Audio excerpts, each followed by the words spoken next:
right, we are live. Cool.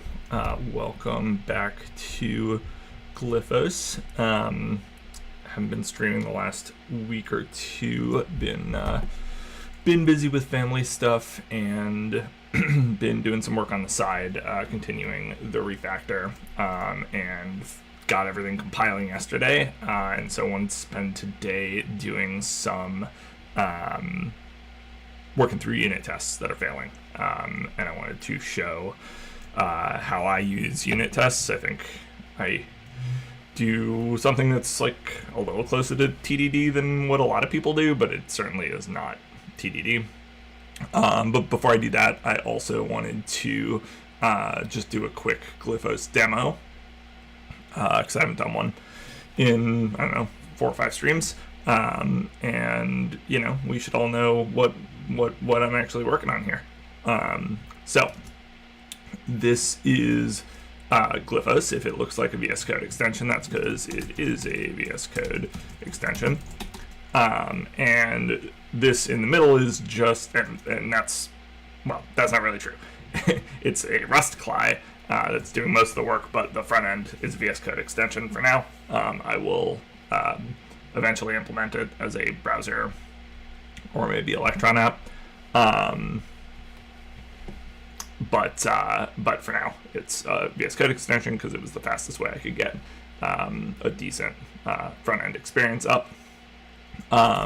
So Glyphos, the point is we want to build a basically a math processor, and by that I mean a word processor for math. And okay, you ask, why would we want that? How important is it to be able to do 2 + 2 = 4? Well, it's not. I have a calculator, I have a spreadsheet, I have a browser window. I don't really need to be able to do 2 + 2 = 4. But what I would like to be able to do if I'm a mathematician, if I'm a algebra student who's 13 and learning how to do algebraic manipulations, if I'm a physicist and I'm working with Dirac notation and doing quantum mechanics, or lots of other, an actuary, used to be an actuary, you want to be able to do symbolic manipulation. You want to be able to say, okay, here's what's true about the world in some mathematical sentence, and then transform it based on the rules of math and get to some other mathematical sentence and say, aha, I have a result. All right, so what the hell am I talking about? Let's take an example. Let's think about, I'll just do the demo I've been doing most of the time, which is FOIL. So if you're, do I want to do this demo? Just trying to think if there's another one that I want to do. Getting tired of giving the same demo over and over again, which is a problem I have. I get bored easily. Not bored, I get tired of listening to myself give the same demo over and over again. Okay, we'll do a slightly different one. So if I have A minus B times C minus D, this had better be equal to A times C minus B times C minus A times D plus B times D, right? Because I can distribute this out, so A times C goes with positive, negative B times C, you get a minus sign, A times negative D is a minus sign, and negative B times negative D gives you a plus sign again. And so this will actually be exciting because I don't know how much of this we already have set up. But what I'll point out is that Glyphos knows, because we've told it, so this is all user defined, we've told it about real numbers, and we've told it about propositions, which is really just like Boolean true false stuff, but really we're going to focus on real numbers at the moment. So we're gonna say all of these are real numbers, and the way we did that is there are these interpretations that I've I've imported these. These are all set up already, but they're user defined. So if Glyphos finds something that matches an A, then it will assume that it's a real number. It'll get this type real. Similarly, if we find a plus, then it says, okay, it's an infix. So in other words, it's a, well, let's do minus since I have minus signs here. It's an infix, meaning that it's goes in between two other things. So it's gonna look for something on the left of it, something on the right of it, right? 2 plus 2 or 2 minus 2. Better have a 2 on either side of it. A minus B, A and B. And it's got a precedence, which is important because higher precedence things are going to get parsed first. So like this expression here, the order of operations are going to be correct. So in the US, I don't know about other places, but in the US we teach this as PEMDAS, right? Parentheses, exponentiation, multiplication, division, addition, subtraction. Always thought it should be PEMDAS, but I don't personally use the mnemonic, but some people do. That's how some people remember it, so there you go. So the type system, totally user-defined. The interpretations, totally user-defined. And the things we're allowed to do, the rules of the game are totally user-defined. So in this case, we have things like x times y times z goes to x times y times z. That's associativity. So in other words, if you have a bunch of multiplications, the order of parentheses don't matter. Similarly, somewhere in here is going to be distributivity. Here you go. X times y plus z maps to x times y plus x times z. And so these are the rules of the game. So we want to show, let's start and say, suppose we have this. So we're going to add it, we're going to hypothesize it, which I think I'm going to change the name of, but this is really just saying, suppose I have this sentence that A minus B times C minus D. Doesn't even really feel like a full sentence, right? It's just sort of like, okay, here's a bunch of symbols. But that's okay. The power of like it could have that this equals X or something. If I wanted to, I could say that. I can say whatever I want. But you know, oftentimes when you have a math problem, it might just look like, you know, 5 minus 6 times 4 minus 2, right? Like that could come up in the real world, and so we want to say something general about that. We want to just say, here's how you can do that, how you can distribute that out. So what we want to do then is try to derive this expression, and if we try, it's not going to work. We get an error, and the reason we get an error is because this isn't axiomatic. The axioms are things like associativity and commutativity. It's not, you know, here's a random expression that we can FOIL out. It's axioms, and so Glyphos doesn't know that you're allowed to do this yet. So what we're going to teach Glyphos to do is learn this as a rule so that you can do it in one step going forward. So let's do that. So let's, from this, produce, actually we're going to need an extra step, I think. So what we would like to say is by distributivity, this, no, wrong, this, right? So we're distributing A minus B across C minus D, but I don't think this is going to work either, unless I already proved this, yeah. And the issue is that this isn't actually distributivity, because there's a minus here, not a plus. So similarly, we could prove that. So I think what we do have is this. No? Do we not have that negative D is... Did I do this right? Yeah. I thought we had done negatives. Oh, I used a different. I thought I... It's this.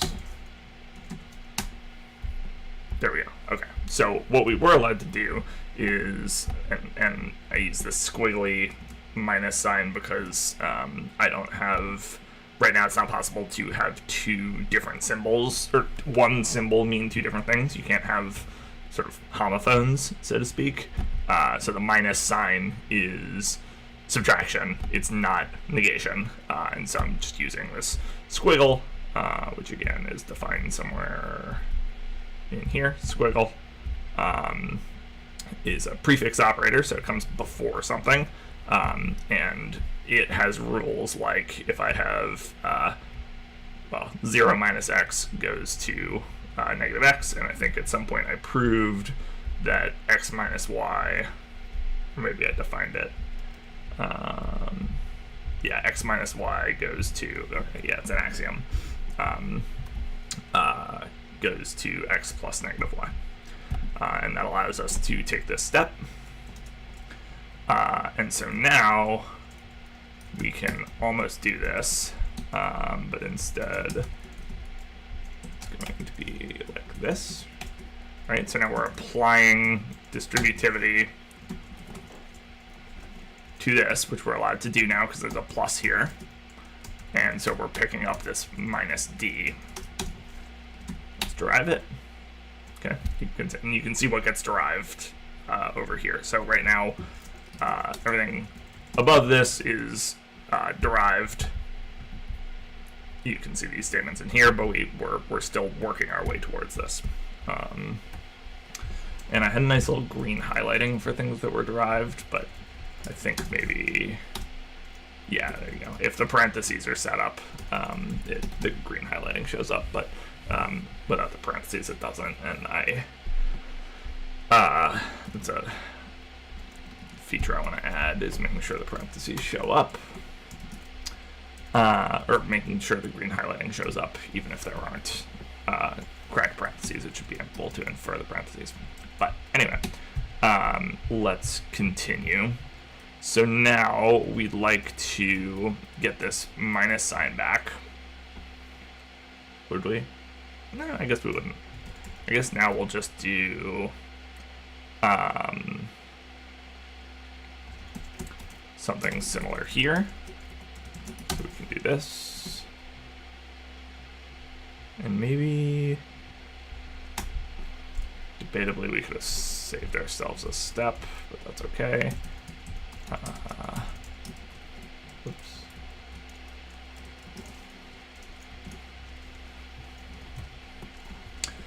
Okay, so deriving a few more with the minus signs.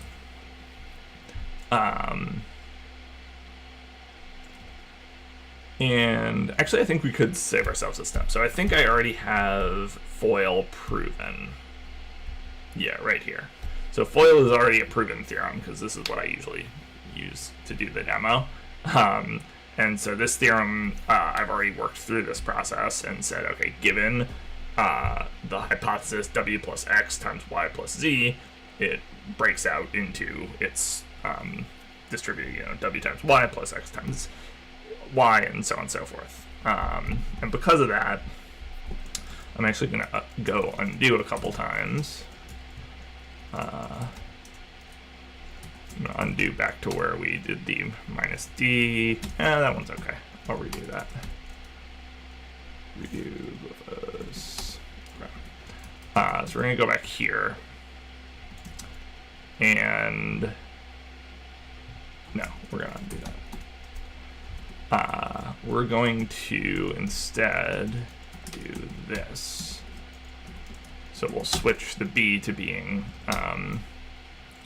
explicitly negative first. And then we can just break this out into the thesis, into the thesis, using the theorem. And let me actually see.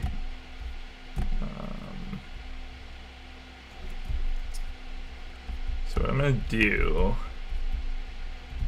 is I'm going to take some stuff out of scope, which just means don't have the engine consider it. And I'm going to look at the allowable transformations based on the one rule I left around, and we can see that it derives it comes up with this new statement, which is pretty close to what we're after. So what we're after is this. The only difference is that we have this these negatives instead of subtraction. So now we can keep playing this game. So now we can go, this is -1 times this.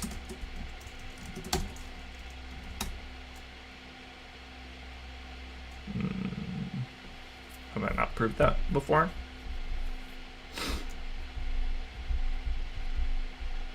Perhaps not.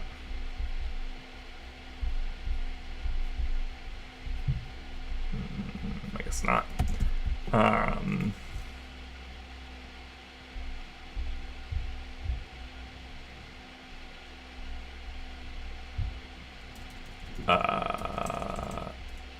Okay, should we just oh wait.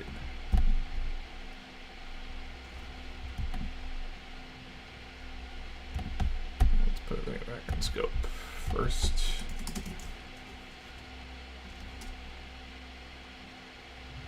No, I haven't proved that before. Okay, we can quickly prove it then. So if we wanted to say -x, we'll just hypothesize it, and then we'll say then that 0 minus x is a thing, and then we'll say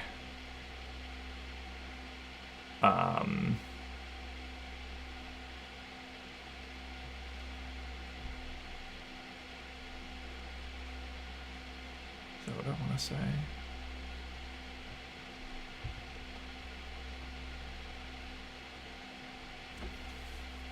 How do you prove this actually? That -1 times the negative x is -1 times x. What I want is -1 times x at the end of the day.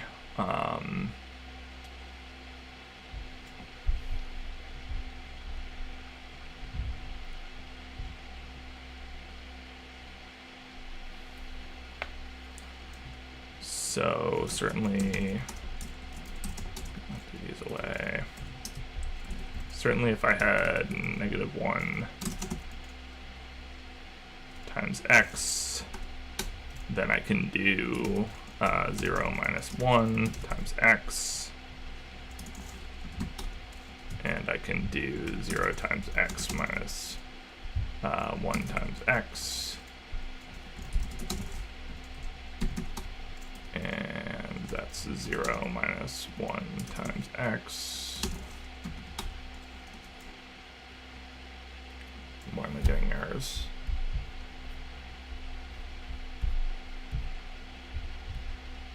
Zero minus 1 times x. I don't have distributivity yet. All right. Well, we can keep playing this game. Let's remove this, and let's say x minus y times z.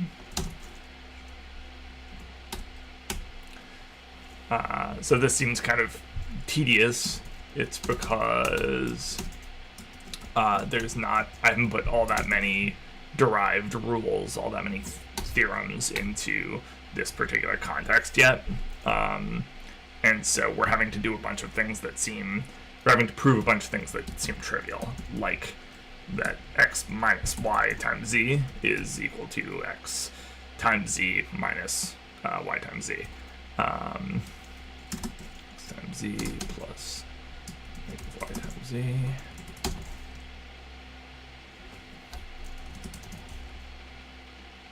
And things are slowing down a little bit because there are a lot of transformations in scope all of a sudden.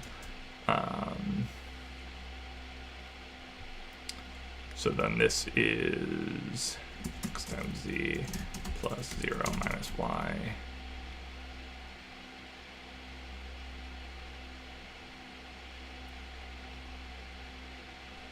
z.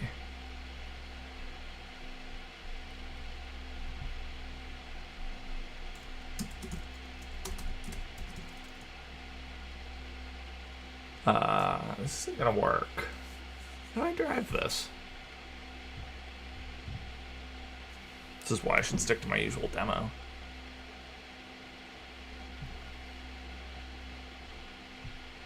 I'm chasing myself in circles right now.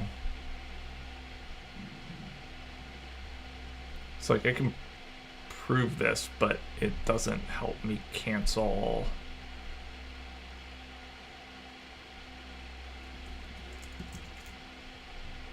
It feels like this should be prior to this. So what I'm thinking about.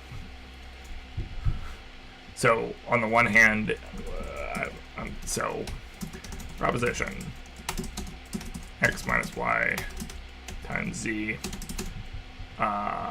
should be x times z minus y times z. Proof. If I do that, what I want to do is turn this into a minus sign and remove the negative. But I can't do that without being able to say that this is minus y times z is minus y times z. So maybe that's the thing I still need to prove. I don't know why I'm going up. I should be going down.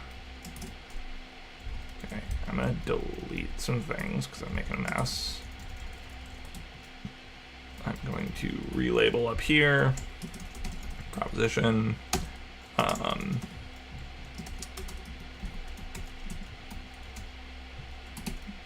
This should map to this.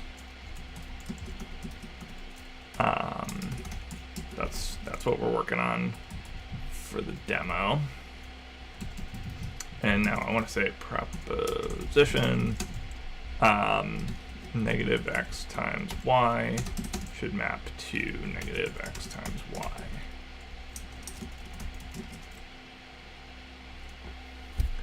And I'm going to remove all statements to speed things up a little bit. So if we have, and this is an equivalence. So if we have, let's start this direction, seems easier to me. So if we have negative x times y, let's throw it into statements. Then we have 0 minus x times y for sure.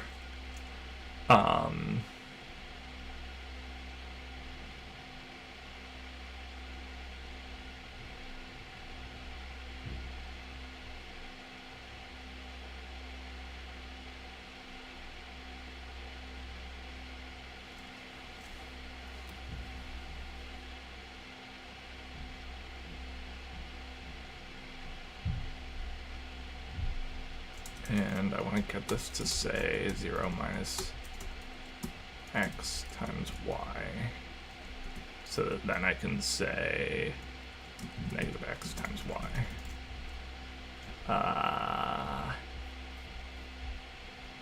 do we do that? Here we go. 0 times y minus x times y. That should certainly be true, because 0... really?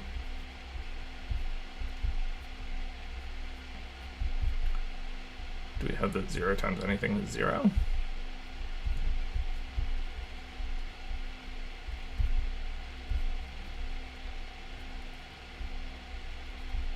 No. Okay. Let's go again. Proposition. 0 times x is equivalent to 0. Proof. 0 times x. Derive it. I mean, hypothesize it.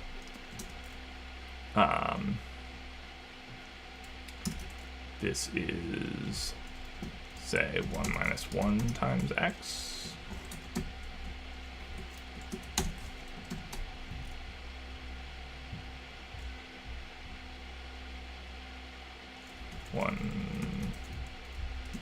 plus -1 times x.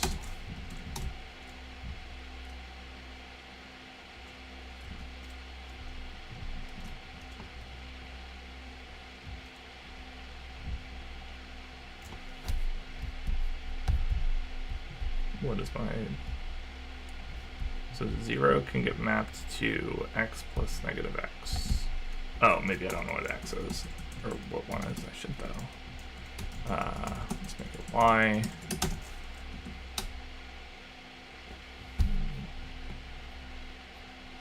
Zero can map to x plus -x. That's what that says.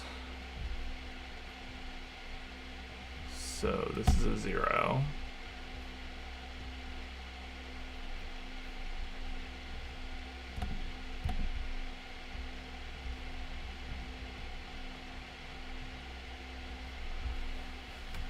Why isn't this working? If I make this x's, does it work?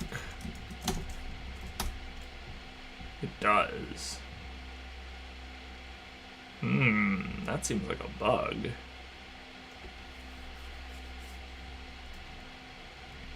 That seems like a bug. Okay. Okay, well, this gives me an opportunity. I know this demo has gone totally off the rails, but that's okay. I'm all right with it. So here's what we're going to do. I'm going to undo that, and I'm going to go back here. And so I believe this should still work in theory. The engine should work out. Like, this should get interpreted as a real number, because y is a real number, and then it should use this transformation law and apply it. So it's not happening. So what we're going to do is create a test that that confirms this behavior works, which it currently doesn't. So the test is going to be failing, and then we'll go from there.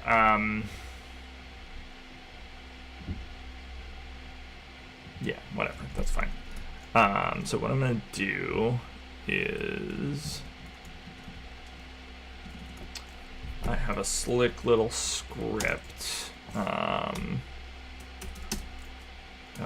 copy workspace toml.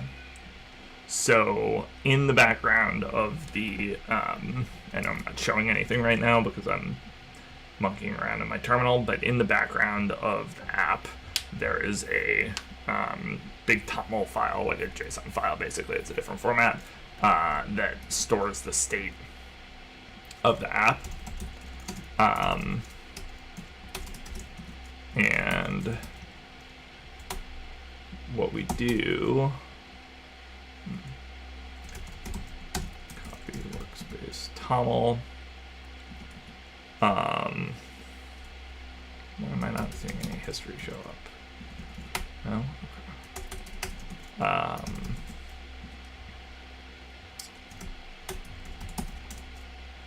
Trying to remember what the, okay, input directory, output directory, and test name. Okay, so the input directory is going to be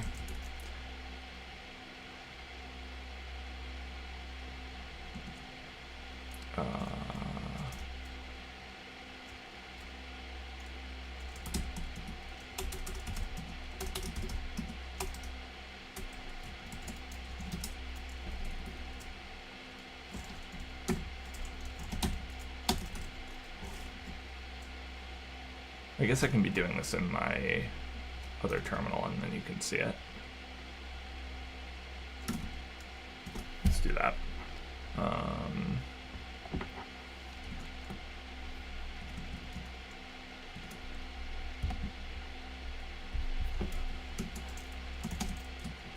Okay. Copy workspace toml.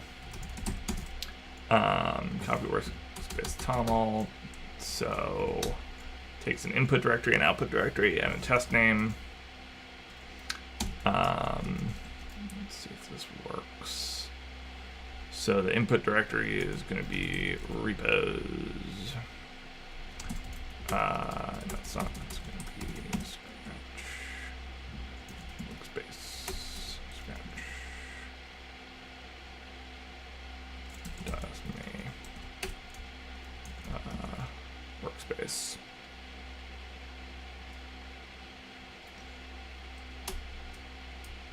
Okay, it's the directory though, and the output is going to be Glyphos tests.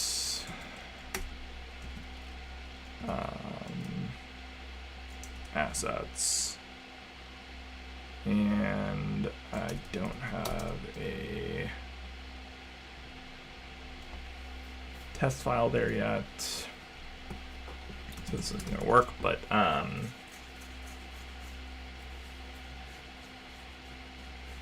test can transform from unused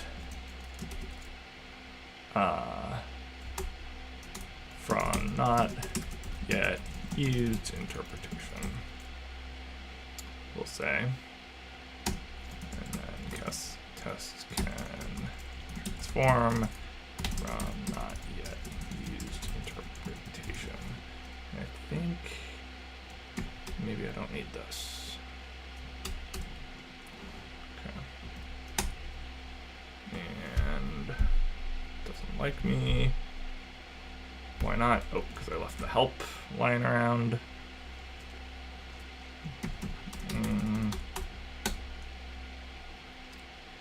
SME doesn't exist.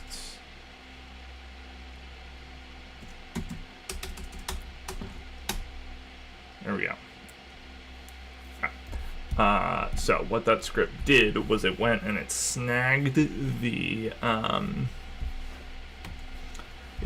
test. It snagged the live state file, and it chucked it into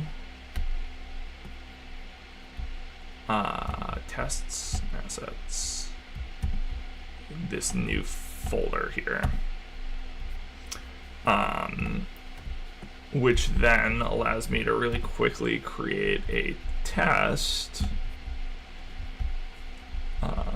which what are we gonna do? Substitutes large expression. Any of these are fine. Just snag this.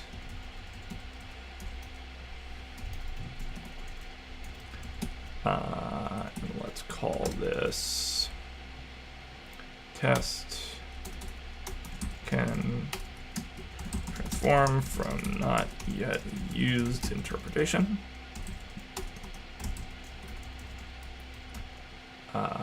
Same thing here.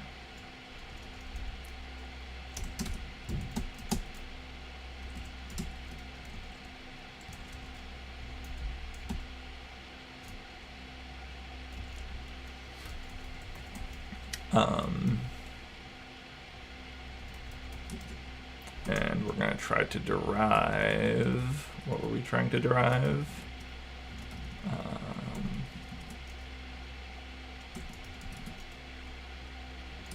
This.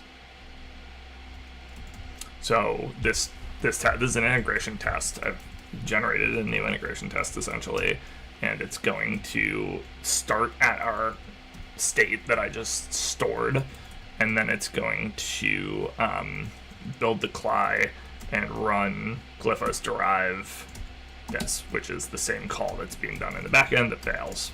And so now this this test should fail for the same reason that it's failing live.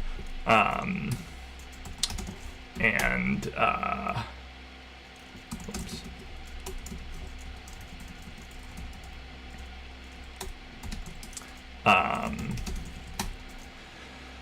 And we can fix it. Now, it's not actually going to fail because I have a bunch of unit tests that are failing, which is what I actually want to be working on today once the demo's done.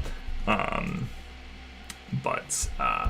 it's still in there now, and so I won't forget about it. Okay, so let's go back to Glyphos just to finish up what's become a very long demo. derive this. Now I can derive this. No, I already had that. I don't need that. What do I need?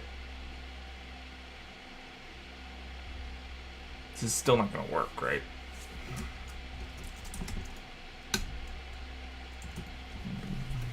Why can't I prove this?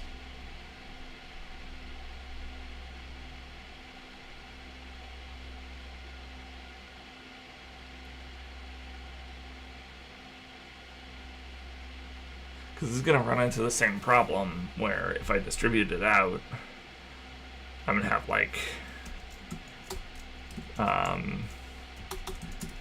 x times x plus negative x times x, and I don't have a way to show that these two are negations of each other because I can't move the minus around.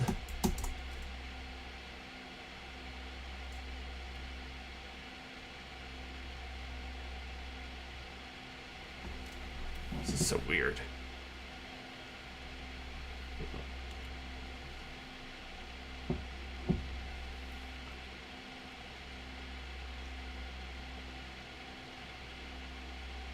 What is the usual proof of this?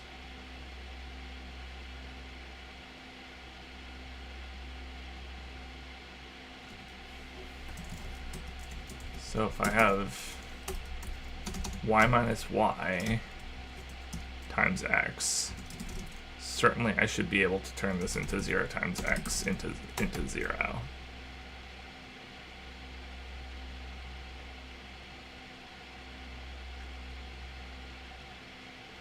No, I can't. That's the whole problem.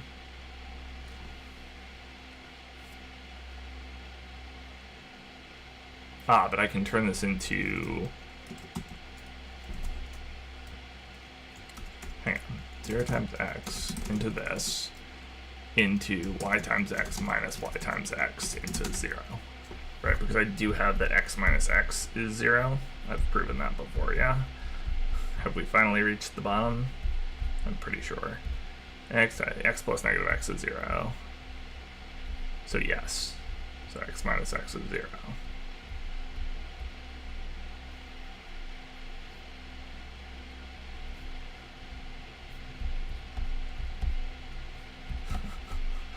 Okay, so proposition. Let's remove all the statements again. Proposition, x minus x is equivalent to 0. So, x minus x, let's hypothesize it. That's the same as x plus negative x. And that's the same as 0. Okay, and now what we can do is we can say derive theorem. Error deriving theorem. Oh no, error deriving theorem, what's the problem? Already contains transformation. Okay, I already did that somewhere. Cool. Do I have the other direction too? X minus x goes to 0. 0 goes to x minus x. Okay, I didn't have to prove that. Alright, remove all of those. Here we go. So, we'll go 0 times x, hypothesize, goes to, oh my god, goes to x minus x times x.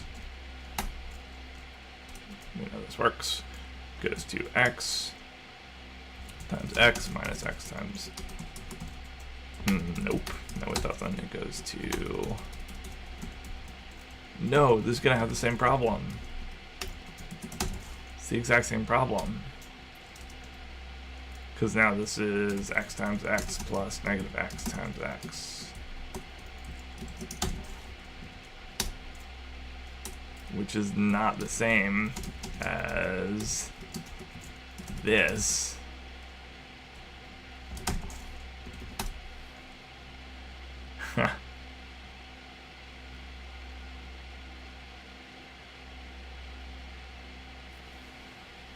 Do I need...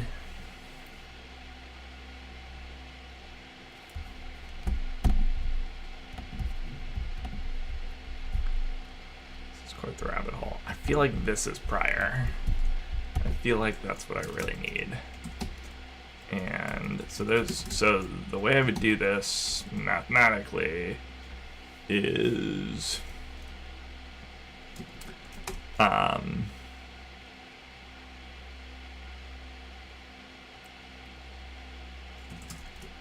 okay, so let's say x times y plus negative x times y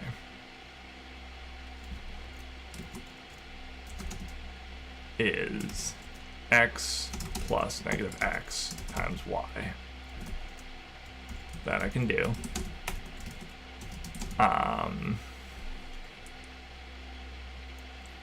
Which is 0 times y, which is 0. Which therefore implies that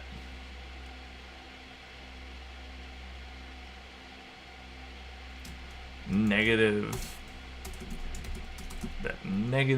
x times y is negative x times y, because because by computing this to be equal to 0, that means that the negation of this whole thing is equal to this by uniqueness of negations. So that is a more complicated proof, but I think that's what one needs.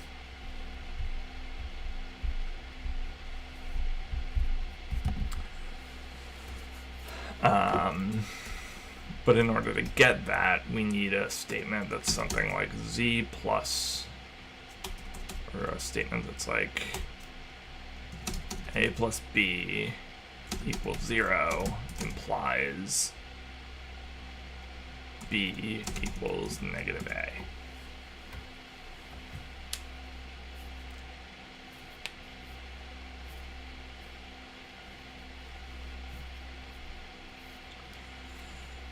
Which is also sneaky because now we've got this 0 involved.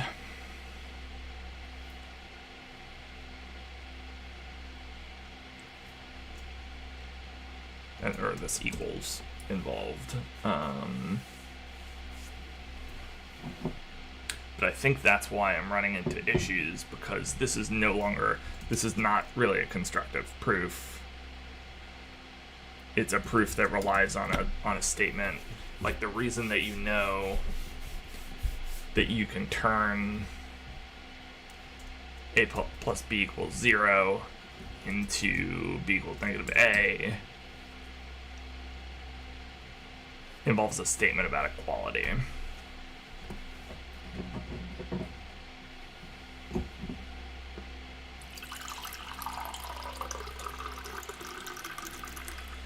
So, what is the right way to structure this?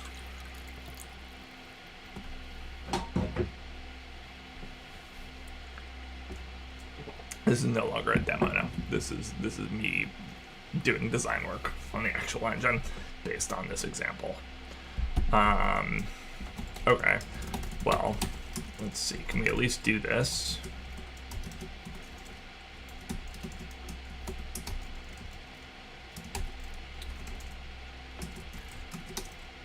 Proof.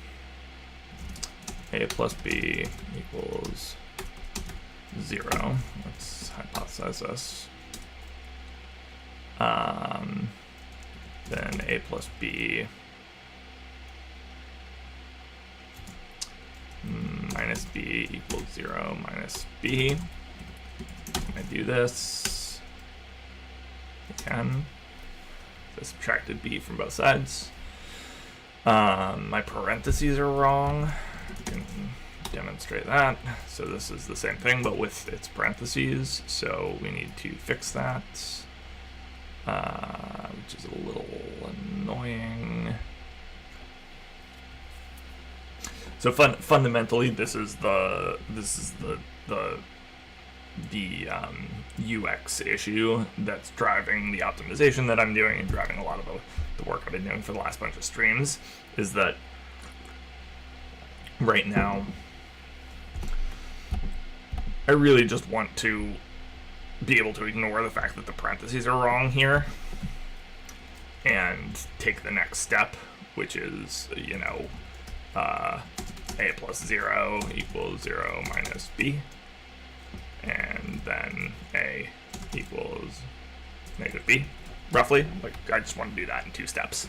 But there are a bunch of things that happen there, right? These parentheses need to move so that b minus b are next to each other. But actually that's a level of associativity that doesn't exist, right? So like this now needs to be plus negative b, and then we can do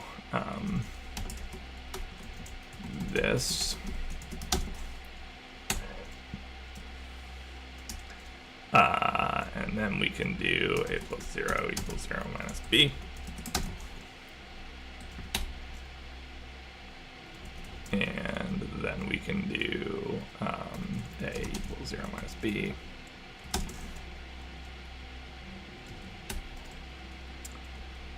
And then we can do this. Why can't we do that? 0 minus, because syntactically it's this. Okay, and so now we derived all the way to a equals negative b, and we can derive this as a theorem. Great, and we can delete all the statements. So that proof just says if something adds, if b adds with a to be 0, then b is 0's additive inverse. Okay.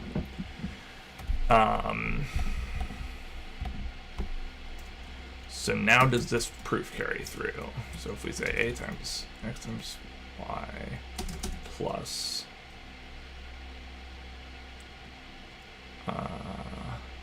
negative x times y, hypothesize that, then that's x plus negative x times y, certainly.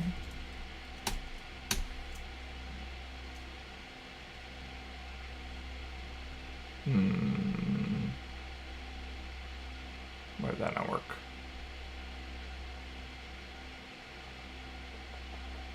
Do we not have that distributivity?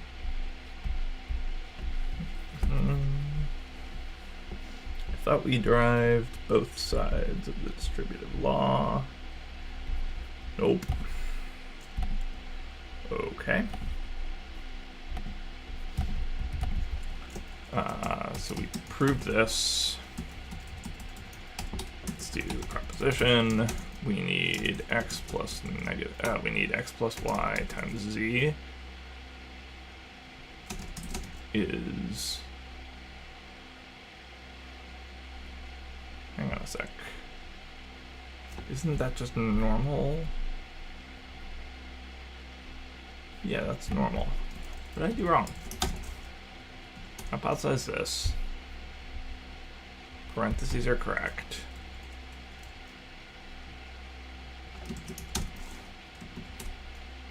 Why can't I derive this? Is this not...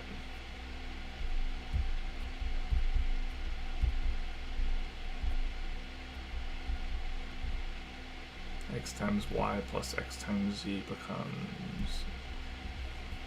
No, so that's the wrong one.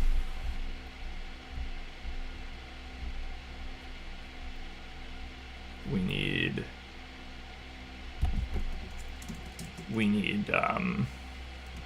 x times y plus plus x times z plus y times z is x plus y times z. Okay, we probably don't have that yet. So remove this, x times z plus y times z. Hypothesize.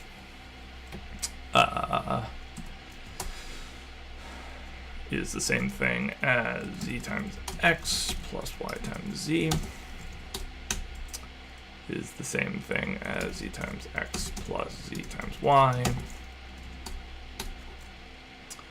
is the same thing as z times x plus y is the same thing as x plus y times z. Okay, x plus y times z, and now we will derive that as a theorem, and remove everything. And now we can get back to this one, hypothesize this, derive this, good.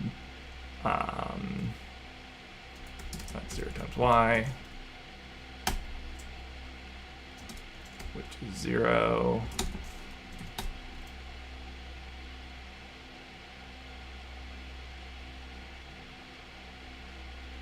Do we not know that that's 0 yet? We don't know that that's 0.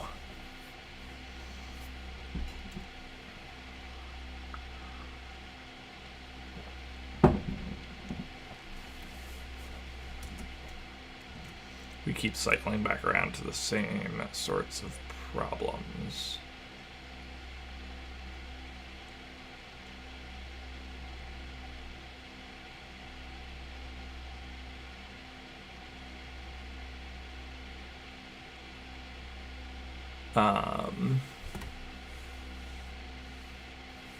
Okay, let's do let me get rid of this because we proved it already. Proposition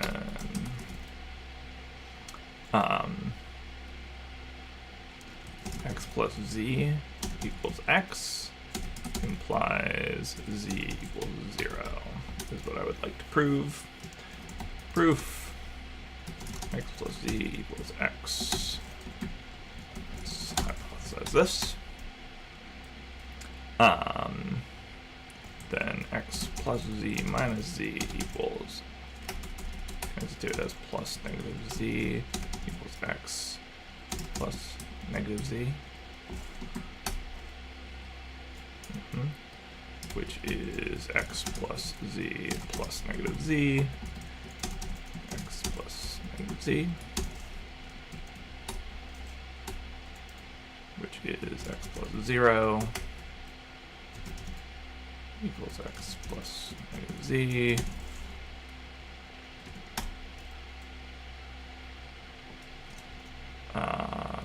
which is x plus 0 plus negative x, x plus negative z plus negative x,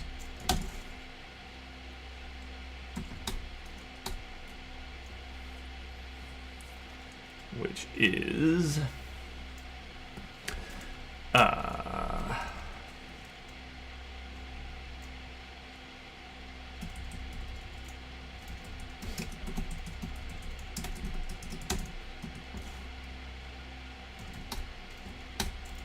this. No, that's not what we wanted. We wanted, which is this. And you can feel it slowing down, which is, again, where all these optimizations are going to come in.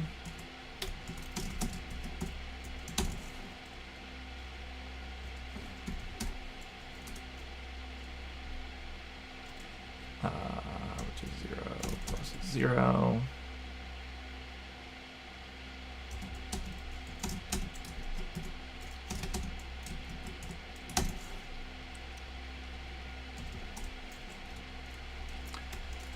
Which is 0.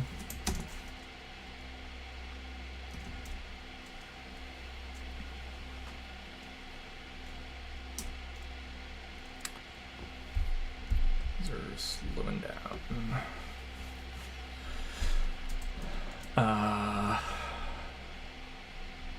Which is what these are parentheses together, so negative z plus x.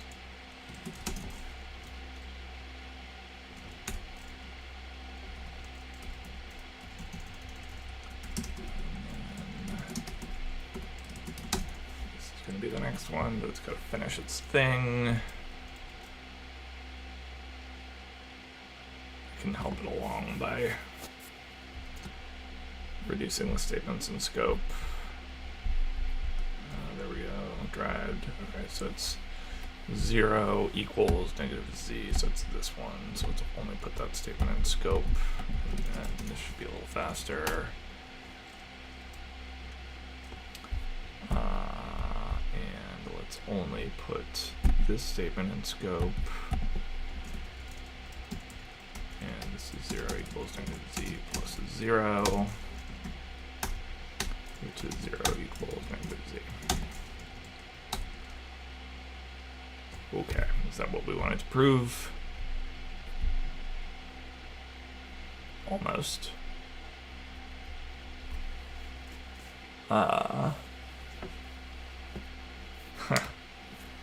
Very close to what we wanted to prove. We wanted to add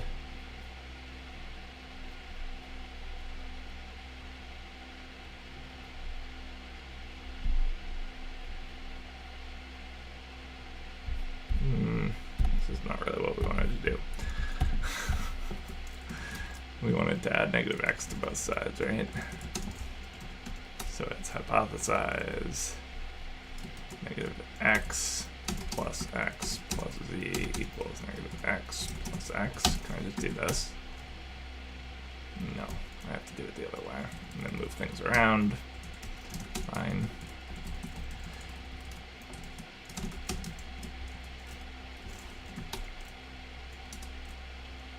Okay, so this equals 0. And this is x plus z, z plus, let's do it the other way actually. Wait, can we? X. It's the same thing either way. Z plus negative x equals 0, which is z plus negative x plus x equals 0.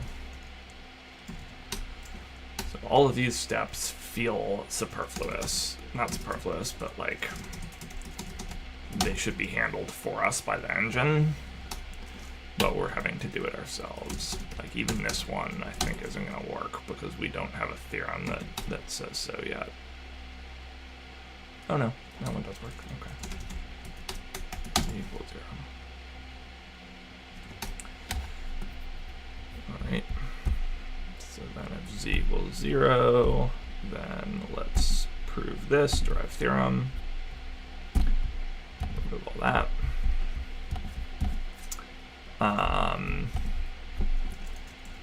Okay, so now can we finish this proof?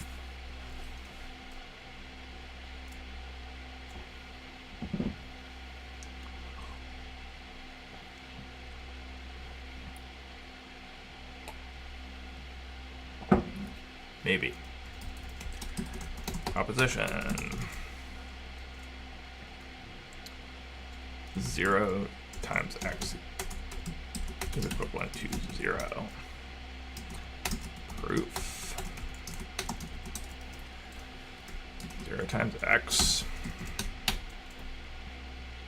Hypothesize that is y minus y plus negative y times x. This doesn't work, right? We tried this before and it doesn't work. We have to make these x's for some reason.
So maybe the proof is x is y plus 0 times x.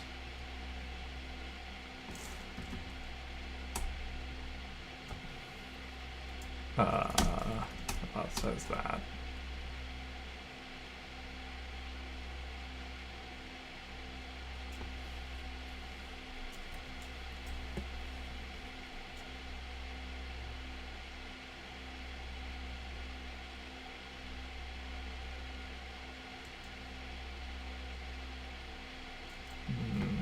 No.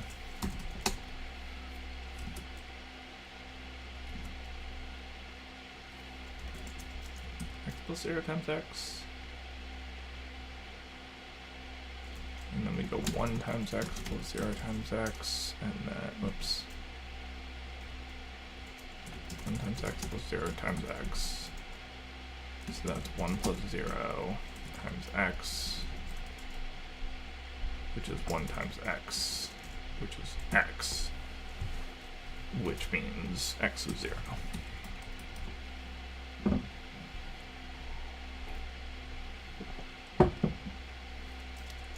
Right?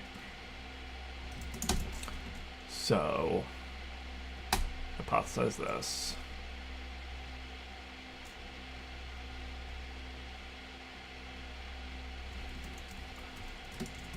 Derive this.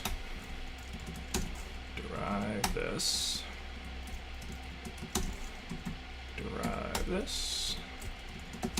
Derive this. And then say x equals 0. No. 0 times x equals 0.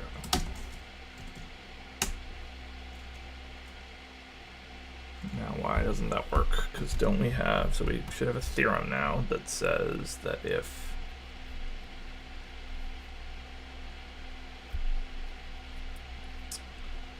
x plus something equals x, we don't have that x plus something equals x though.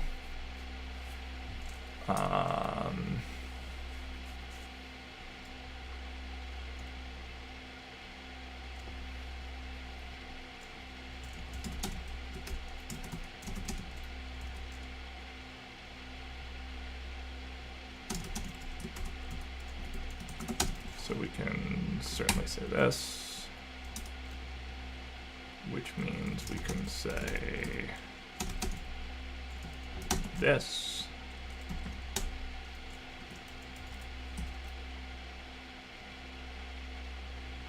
Why can't we say that?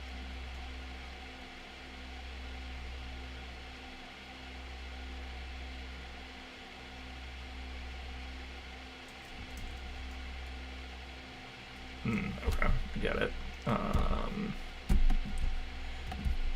Okay, let's start from here instead. And then we go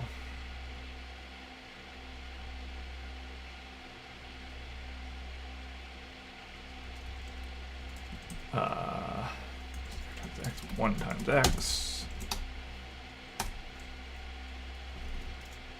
y. Oh, hypothesize, derive. Just gonna keep transforming this right hand side. 0 times x.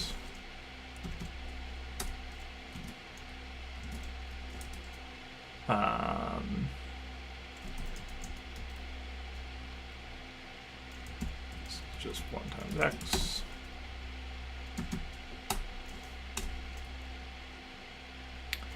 And then this is just x.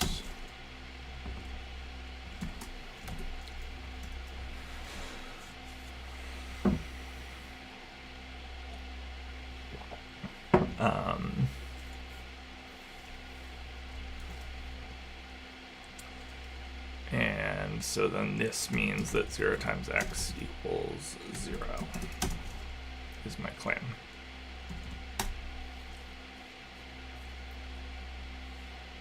And it does. Okay, 0 times times x equals 0. Look at that. Drive 0. Here we go. All right.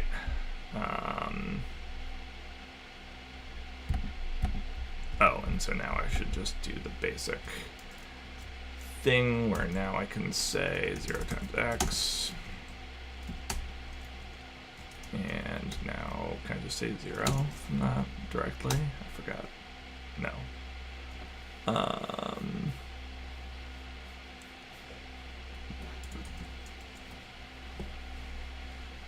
What can I say though?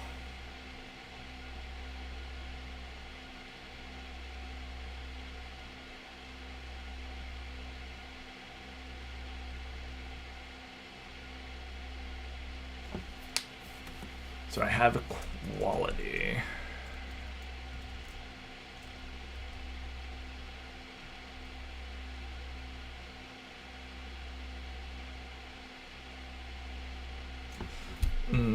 Something isn't quite right.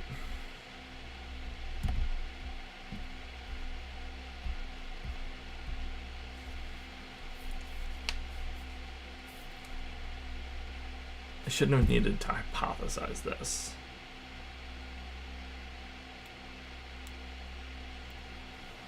Is the problem.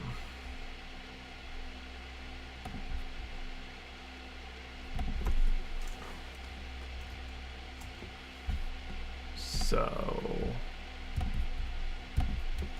but I can't just derive this. This is a known issue.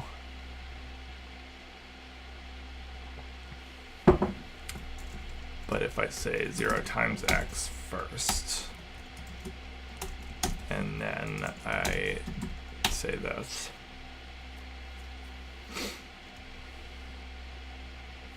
no? Surely I should be able to say this. Okay, I can. So now I should be able to say this. Okay. So now I can say these things.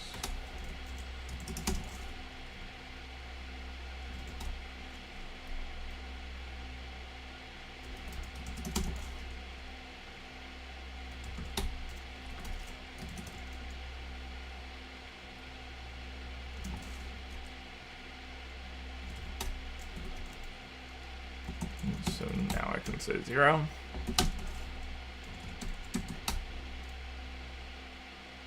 All right, let's go. Wait, to work.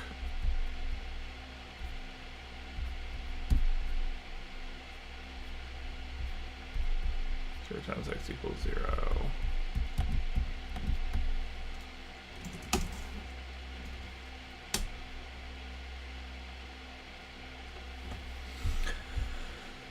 So if these are equal, then can't I transform this?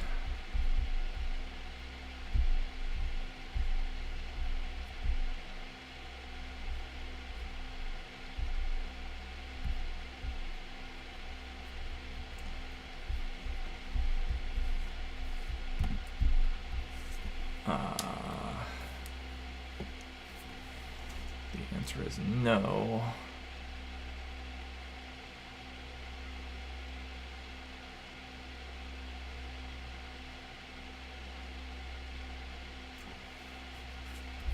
I have 0 equal. No, they're equal. So there's this law that says that if one object equals another object, then anything I can say about the first, I can say about the second.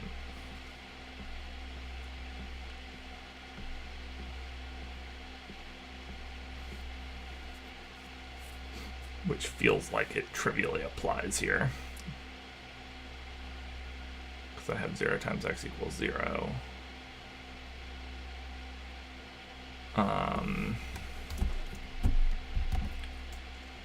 So I can say I say 0 times x plus 0.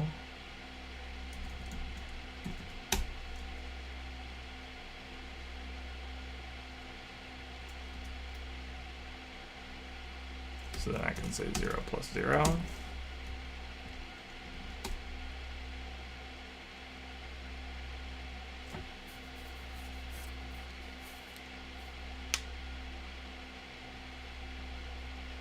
I have 0 times x equals x, don't I?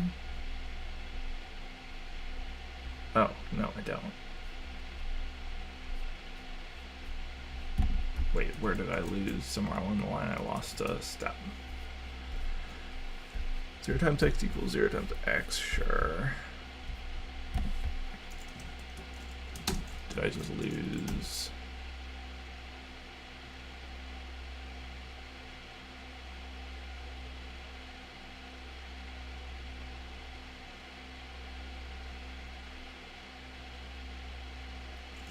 X plus 0 times x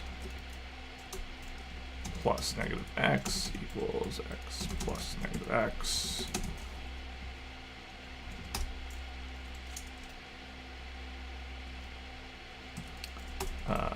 So this equals 0.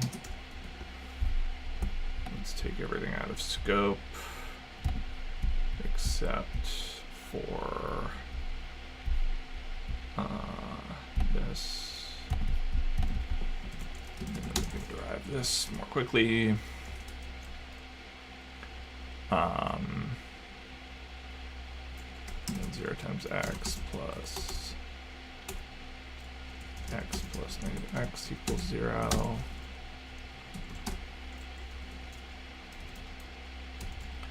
And then we gotta fix our parens.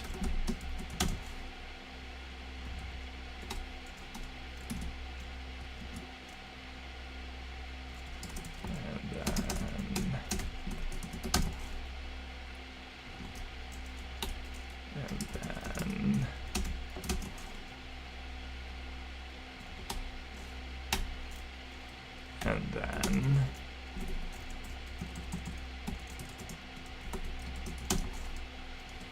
0. Okay. So now this becomes a theorem. And now we have a theorem. We should have a theorem that just says 0 times x gets mapped to 0. Holy crap. Okay. That was one direction.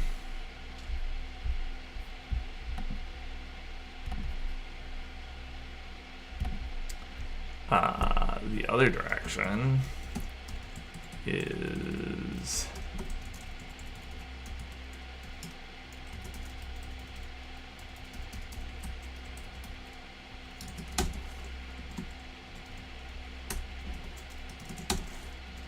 this.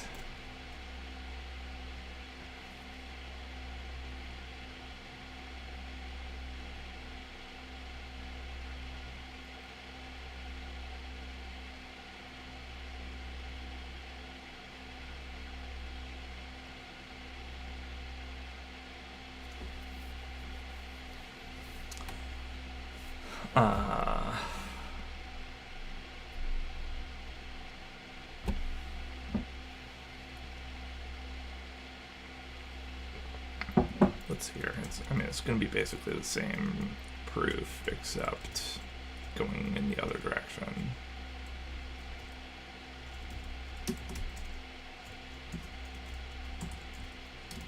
Although maybe, actually, can I do this? If statement.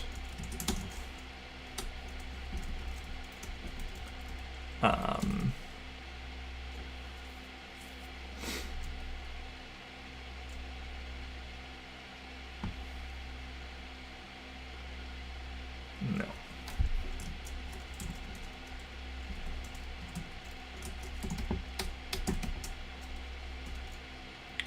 So then 0 plus x times 0 equals 0 plus x times 0.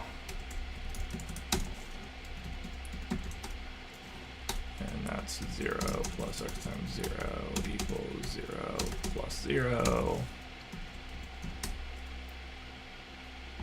Which is x times 0 equals 0 plus 0. which is x times 0 equals 0,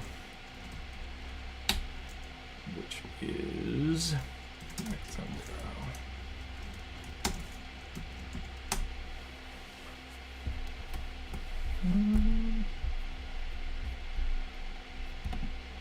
Why can't I draft that?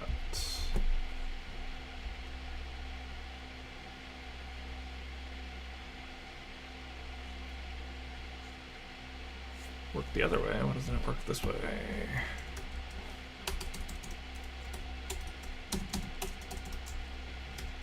Zero equals x times 0.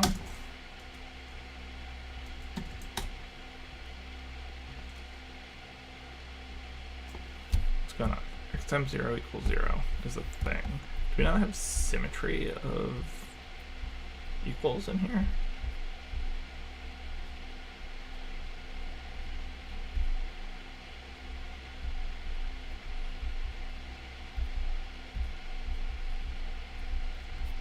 Pretty sure we just need that as a law, right?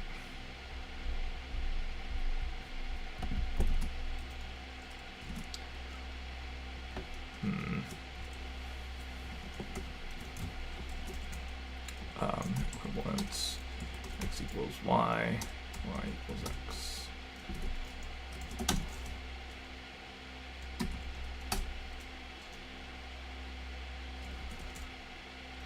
So now x times 0. Okay, there we go. Cool. Derive theorem. Okay. Let's remove all of these. And let's export context so that we never have to do this again.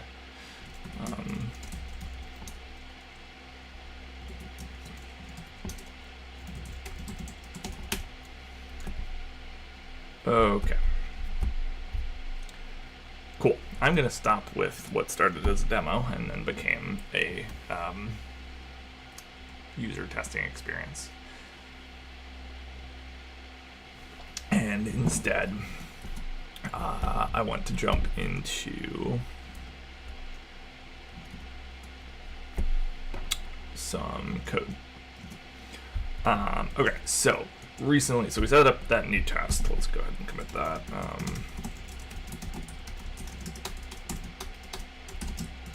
Add integration test for not yet used interpretation.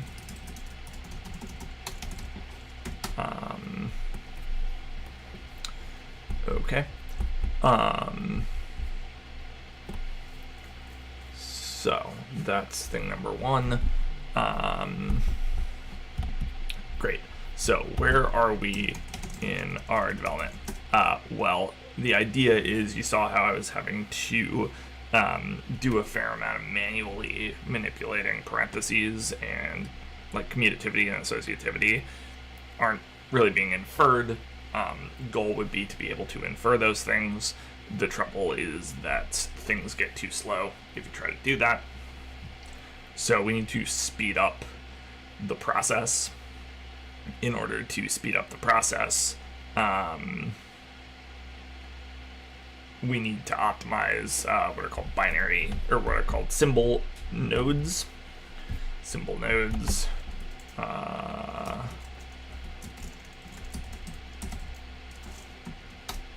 Look like this. So they're a root and a vector of children, and the trouble with them is that they turn everything into recursive algorithms. So anytime that you want to manipulate, so the symbol node just represents a statement. So x plus y equals z would be a symbol node, where you'd have like equals and then two children. One would be x, one would be plus, which would have children x and y, and the other would have z. And this is like the natural way to represent that, but it's really recursive and involves a lot of pointer chasing anytime you want to do anything. And so instead, we've been working on implementing this binary symbol tree, which is going to have the same function. It has many of the same methods. like there's probably a world where using traits we could have made this better, but I don't tend to rely on traits unless I really need the abstraction, and in this case I want to eventually remove SymbolNode entirely. But for right now, binary symbol tree has a few parts. It has a map from each symbol, so X, Y, or Z, or plus, or whatever, to the SymbolNode root, so that has more information. There's just the name of the symbol versus the type and so on. It's got a binary encoding for where the left parentheses are, so it's just a binary number with ones every time you have a left parenthesis. It has binary encoding for the right parentheses, and then for each symbol name, it has a binary encoding. And the idea with this is now anytime you want to do something like substitute all A's for B's, you can find them by looking up the A's and finding where it has ones, and then substituting them in for B's. All you have to do is like replace an element of this hash map. And in general, most of the recursive algorithms, or at least a lot of them, you can just do in one scan of each of the binary encodings. So instead of chasing pointers all the way down and back up the tree, you just scan this guy once, and this guy for every symbol, which should be faster most of the time. That's the hope anyway. And so we went through and re-implemented well, first off, we implemented from for SymbolNode to binary tree and vice versa. And then we implemented essentially all of the methods again, many of them.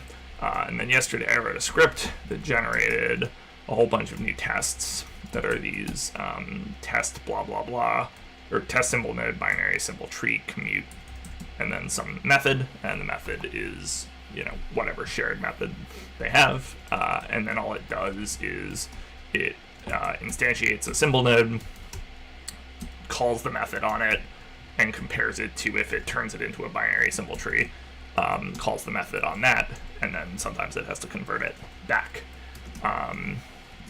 I think this is a really nice way to use test-driven design. I don't know, this isn't test-driven design, this is just a really nice way to use unit tests, and a really nice way to do a refactor. You build something without worrying about optimizing it. You do it the natural way, like SymbolNodes I think are the most natural way to think about this data type, and then you create a new type that's optimized, and you have a test that makes sure that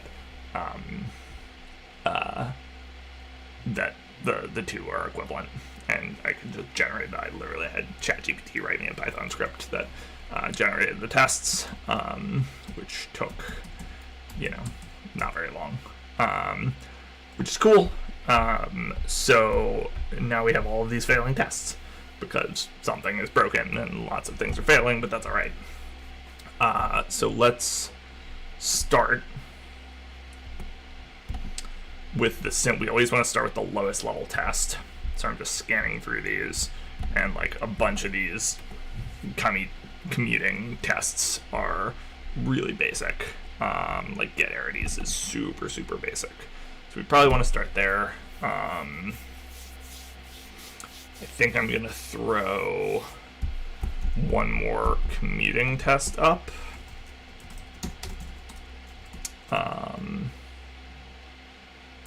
So these ones are passing. So the ones where we just instantiate pass. Leaf passes. Size passes. Contains arbitrary nodes passes. Contains substatement passes.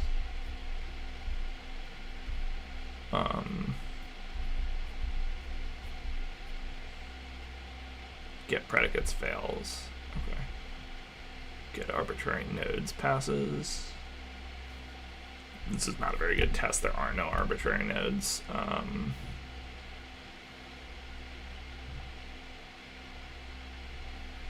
Let's just make this a better test first. So I'm just gonna grab this.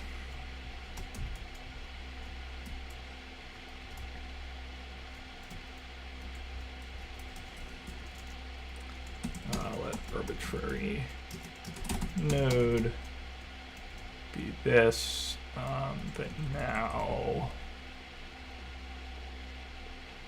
SymbolNode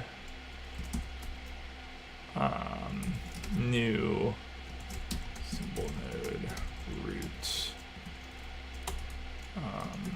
arbitrary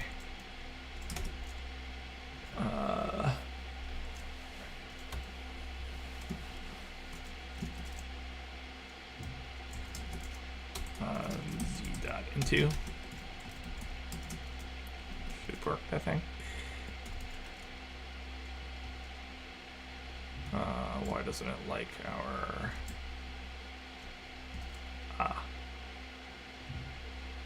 arbitrary nodes need to have one child, right?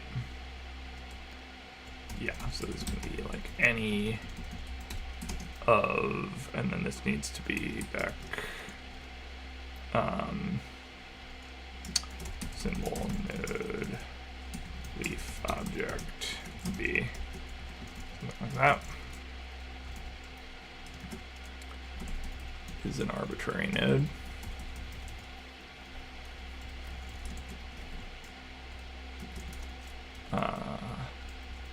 And then we'll just do the same thing as this, but we'll do it with the arbitrary node instead.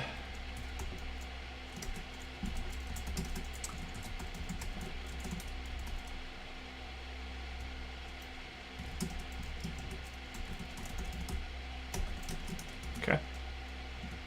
By the way, I'm not using any of them today to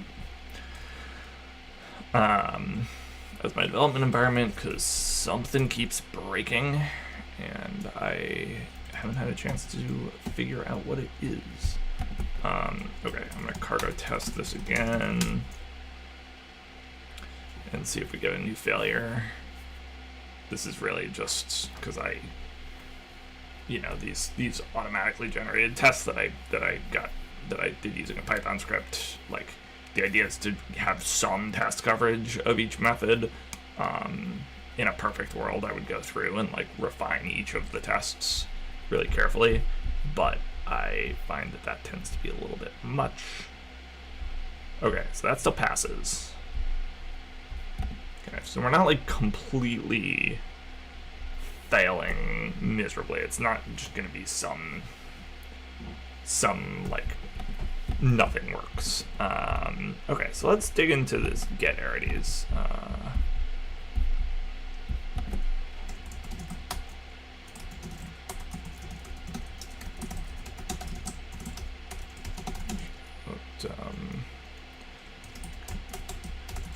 This contains arbitrary test. Okay. Arities. I thought it was right here. New get arities. There we go. Okay, so get arities, the point of it is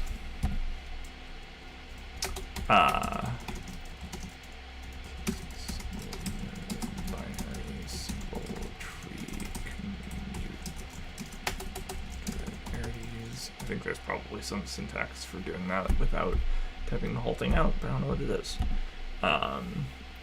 Okay, so our test symbol node is like a plus b equals c, I think, something like that.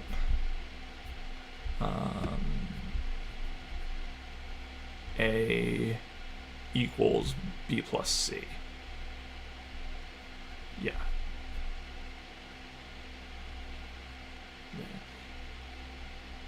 Yeah, A equals B plus C. So on the left side, we're saying plus has 2 children, which is true. C has none. Equals has 2. B has none. A has none.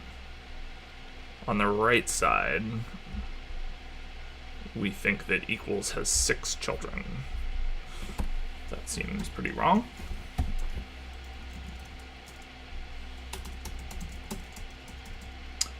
Okay, and the right side is our new implementation, which is not surprising.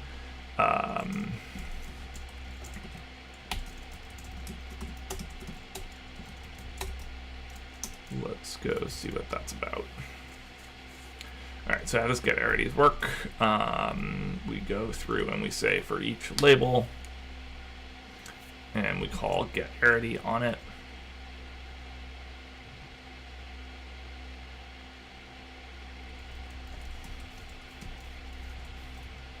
So that seems pretty straightforward.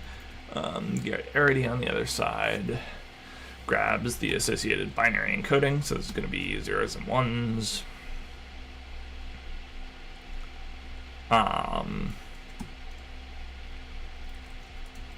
It gets the length in bits, and it goes through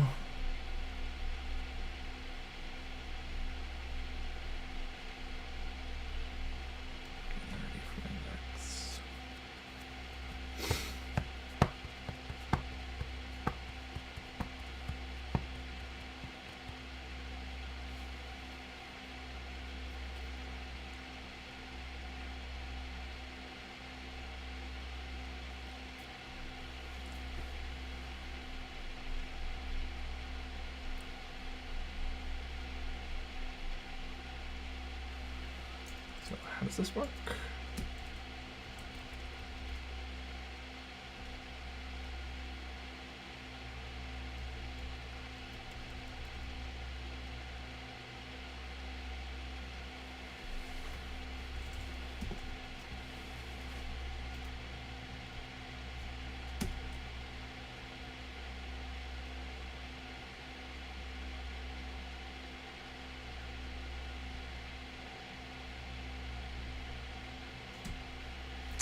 Hang on, don't we want to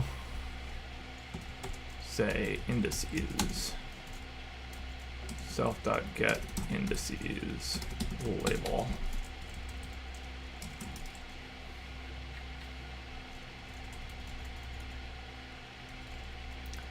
Get indices returns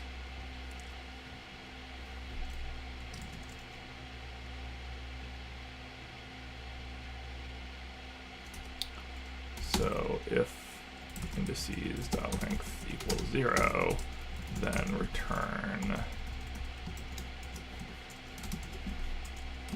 this.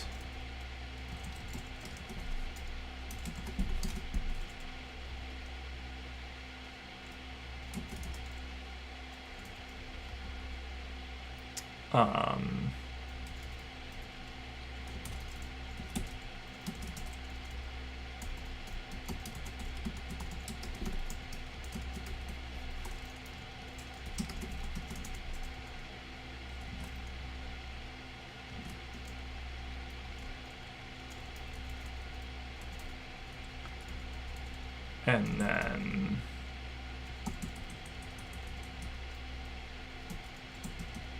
this can be indices.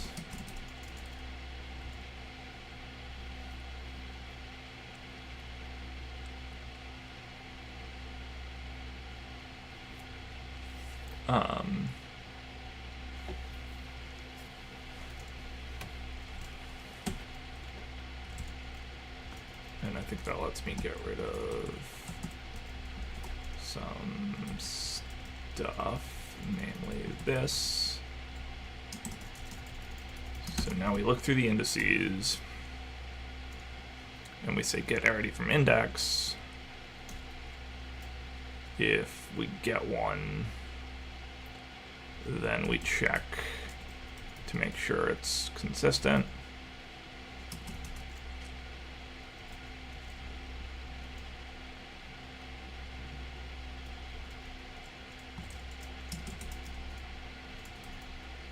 Okay, and then getArity from index does what?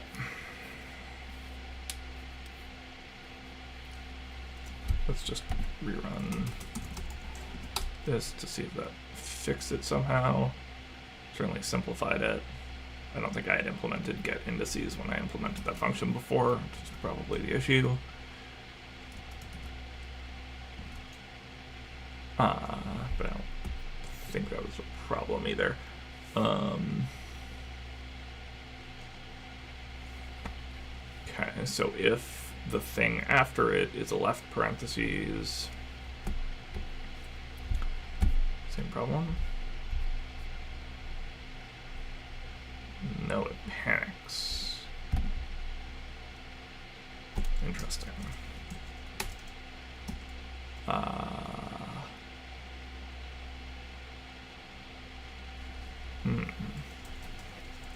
So indices exists.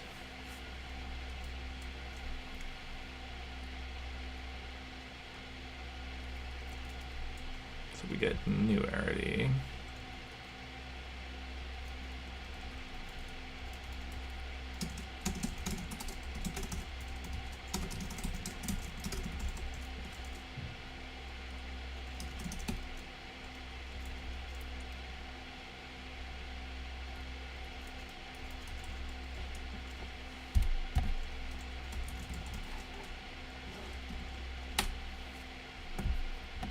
I overzealously deleted something. Okay,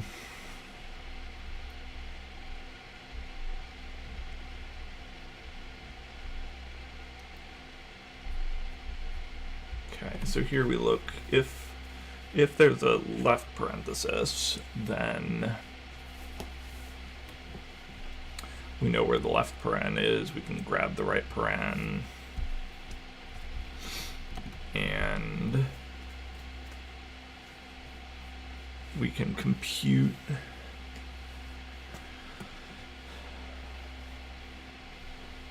this is the problem. So we should have a 6 in here again, wrongly. Yeah, okay, this is the problem. You can't do this, so so this works if there are no internal parentheses,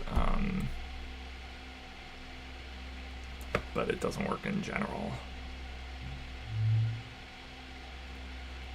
We need to count the zeros.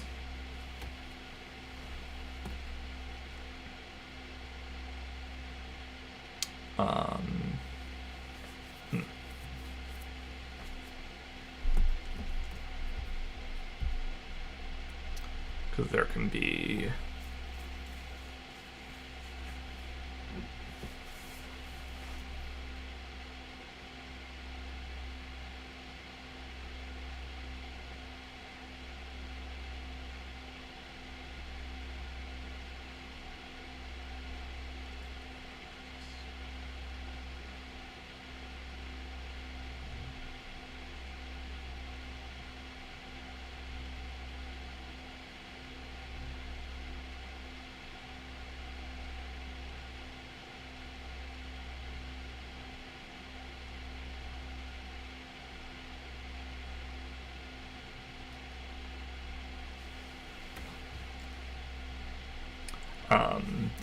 so the issue is that if we have nested parentheses, this is returning the wrong number because it's just going from the right parenthesis to the left parenthesis and returning the distance in the string. But with nested parentheses, you could have only one argument, but a whole bunch of stuff going on.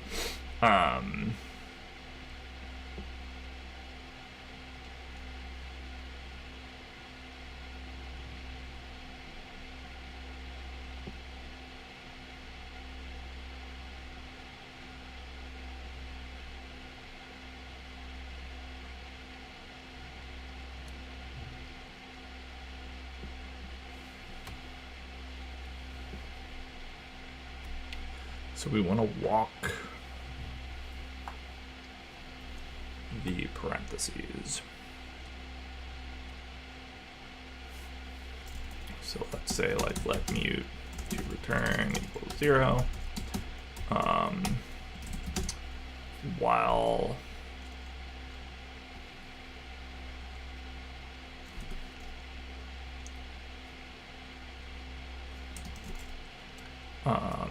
L paren index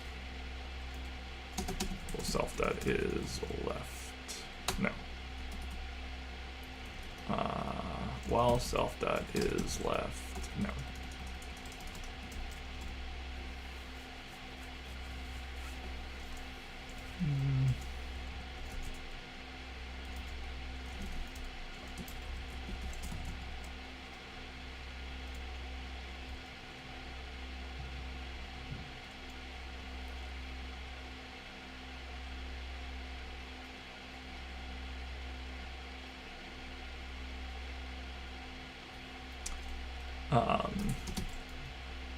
Well, j is less than right paren index. J 0, no, equal left and index plus 1.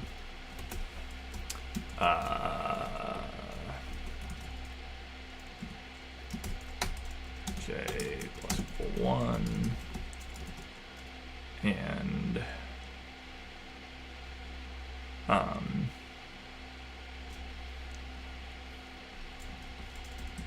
let you paren level equal 0. If paren level equals 0,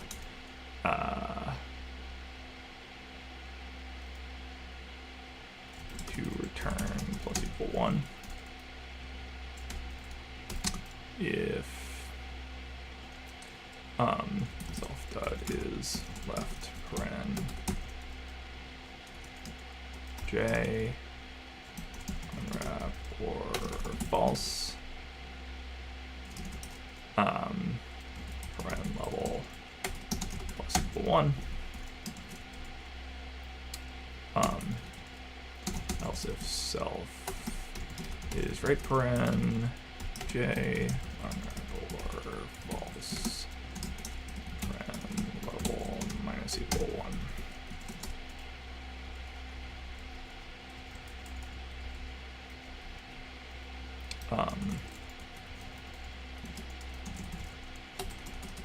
And this should be else if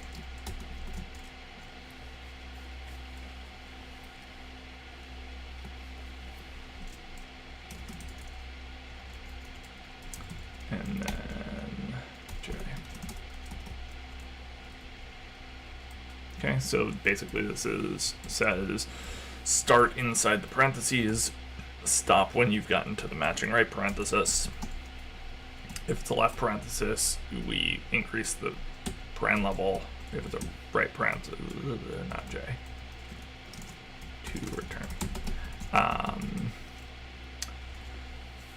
If it's a right parenthesis, decrease it. It's 0, and then we'll say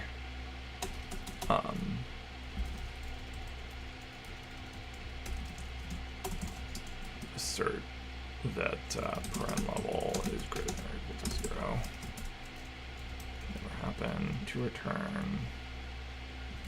Why is to return? Oh, to return is in the wrong place.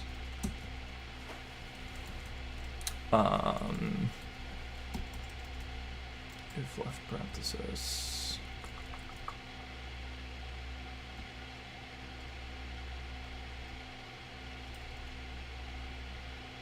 Wait, what am I inside of then? The while loop.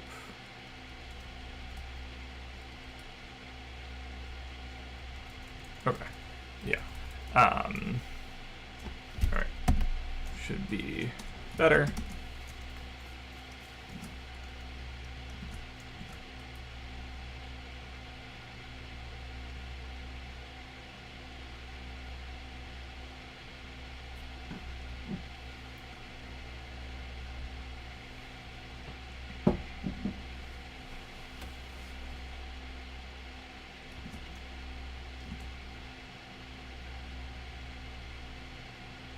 Bingo.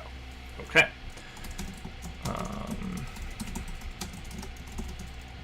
Fix get varieties. Okay, I don't think that was a big cause of a bunch of failures. Yeah.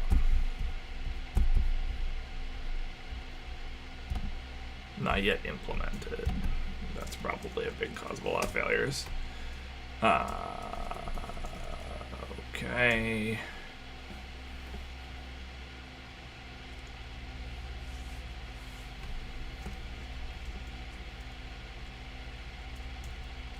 We need this because there's some sorting going on. Okay, for the moment, I'm just gonna say self dot let self as node be self dot into am I gonna do that?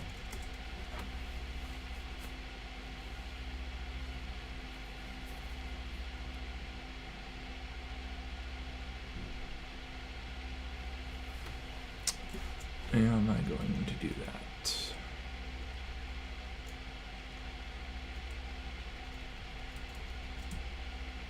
Can I just call hash? Can I just say self.hash .cmp other.hash? This doesn't return anything, right? Yeah.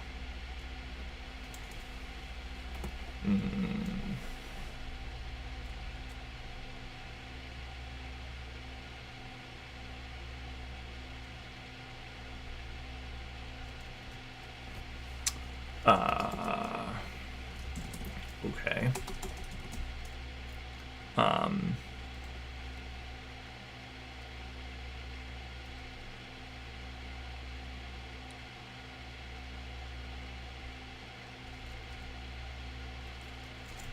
So we can do this again. And then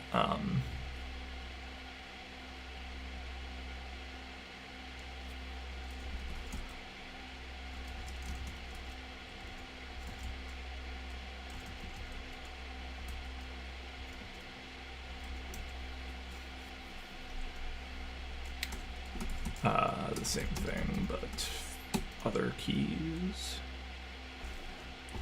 Let's rename this. Oops. Other keys. And now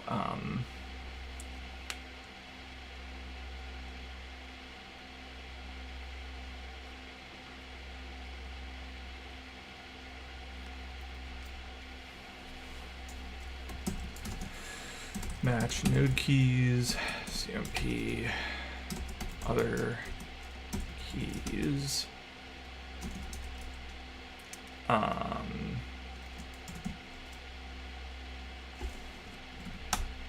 Bordering equal, then we're gonna do some other stuff. Otherwise, comparison.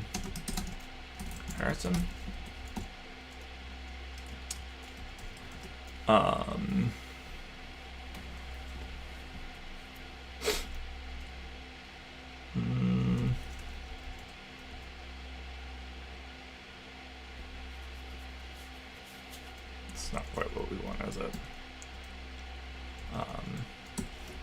Let's call this. Let's call this sorted nodes or self nodes and into their collect. Do this. And then we'll do this. Other nodes.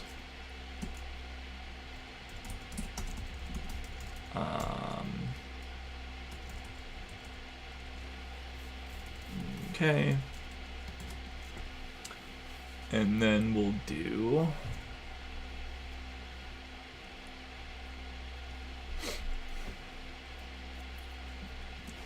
I wonder if maybe we should do the parentheses first because they'll be faster.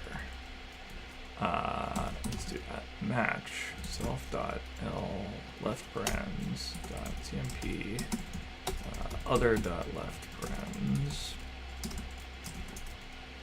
So we don't actually care how this orders, we just care that it orders.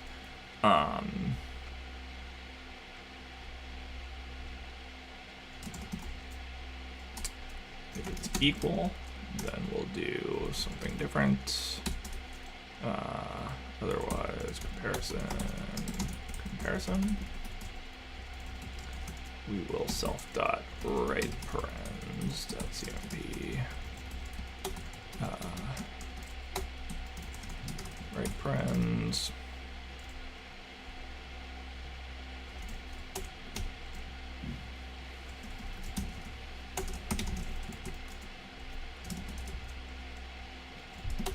if it's equal,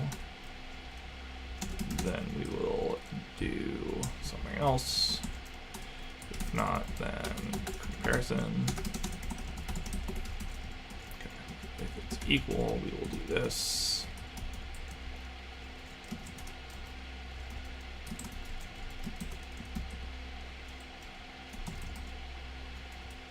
This is looking like pretty nested garbage.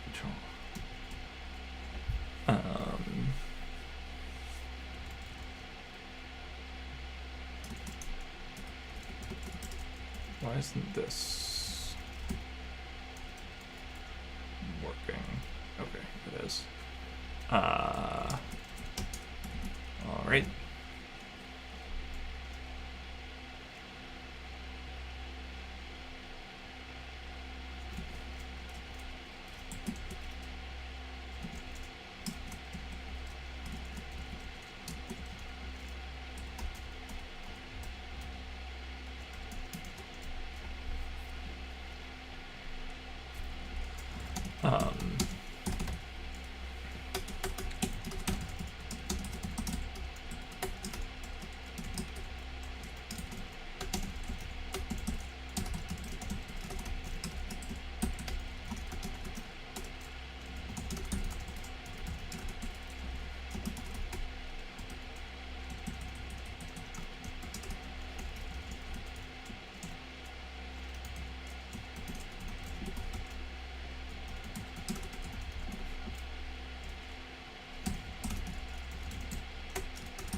Okay, what's the problem here?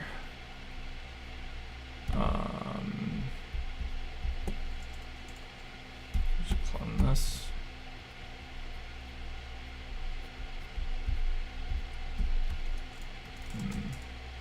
Can do it this way. Do it with references.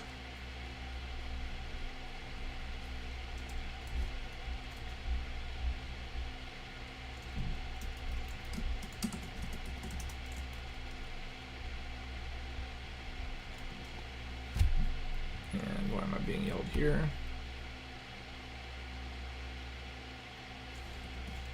Oh.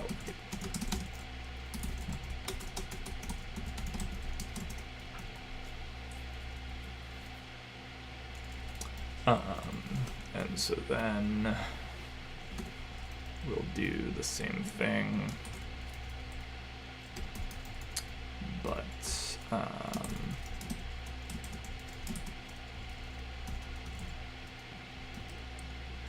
this will be trees, trees.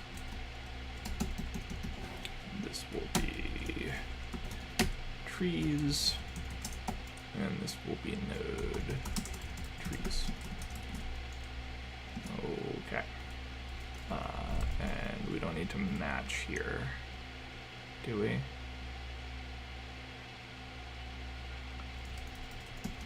Here we just do, oh no, we do.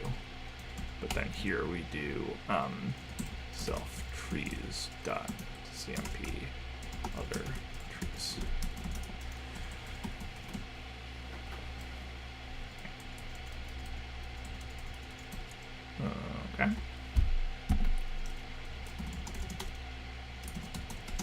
test.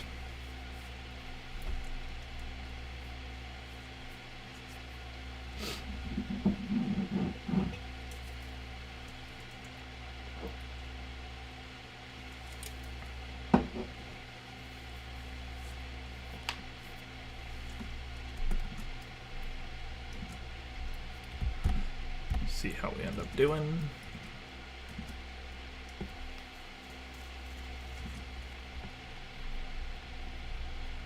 Hopefully we get some free tests passing now. Maybe. Guess not.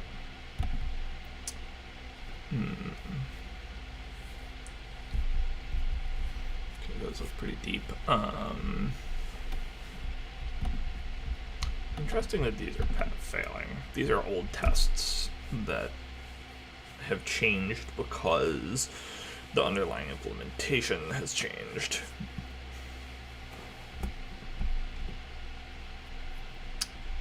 Get symbols in order.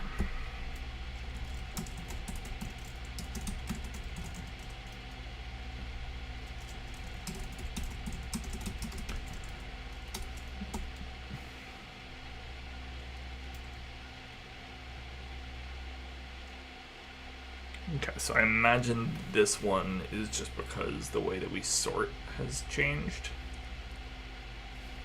So this one's probably fine. Just put symbols in order. Does this work? No. Can I use wildcards in cargo test with wildcards?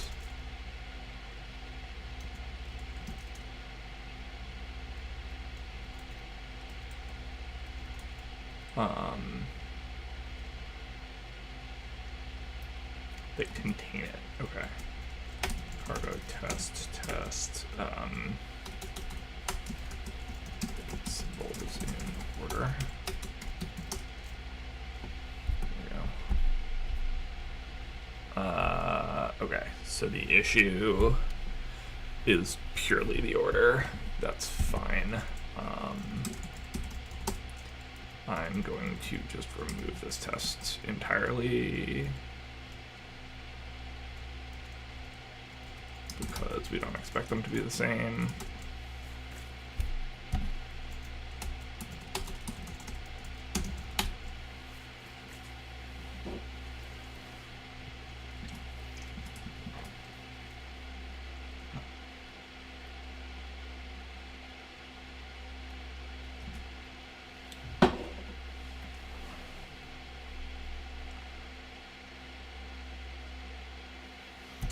Compilation times are slowing down.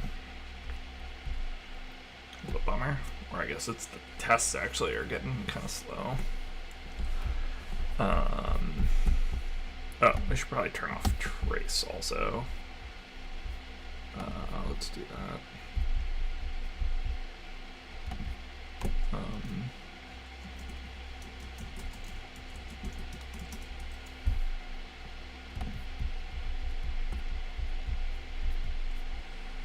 Okay, get predicate, get relabeling. Get relabeling seems pretty central. I'm starting at the most central ones because the other ones might be dependent on them. By fixing the ones at the core, some of these tests may just start to pass. Okay, let's say cargo the test get relabeling.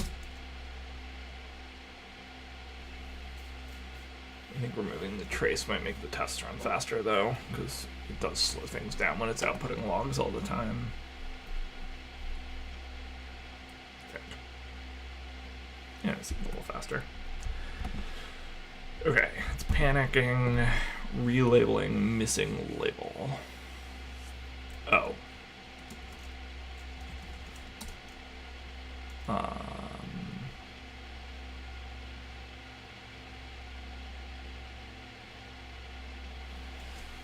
Right, so what does get relabeling do?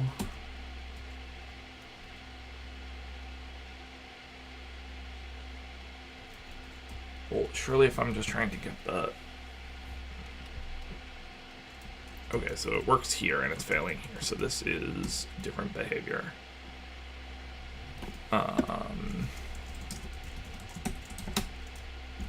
Let's go look at get relabeling.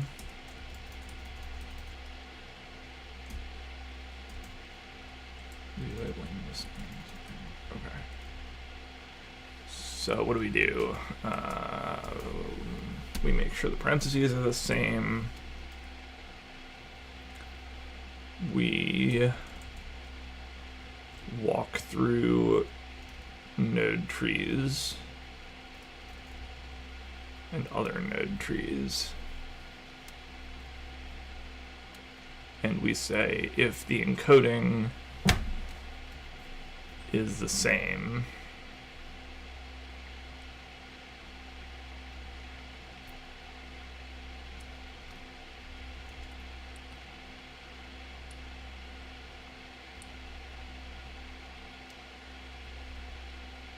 then we insert it. If not, found relabeling. Because if found relabeling is false, we'd never set it. Okay, so we're just missing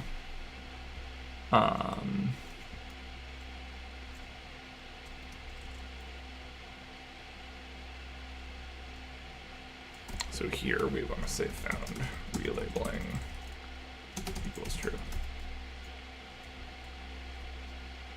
And this needs to be mute.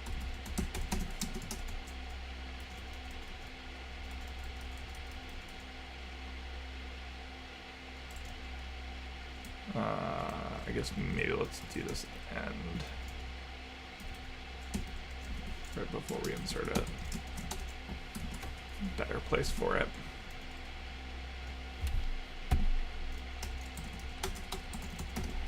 Okay. One downside of doing a really big refactor like this is like it takes so long to get it to compile that, you know, ideally I would have found these bugs a long time ago. Like when I did them, I don't remember when I implemented these functions, but it was like a week or two ago. And so it's like not great to be this far away. Yeah, I fixed it. Okay. Not great to be this far away from the implementation when I'm catching these bugs, but this is also the point of having unit tests.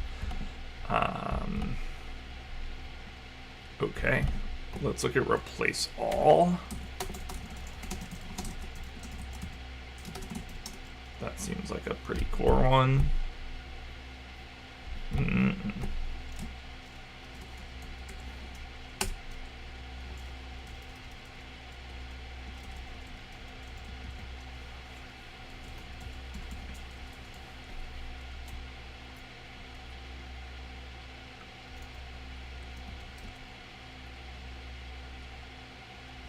Okay, so we're getting a panic here.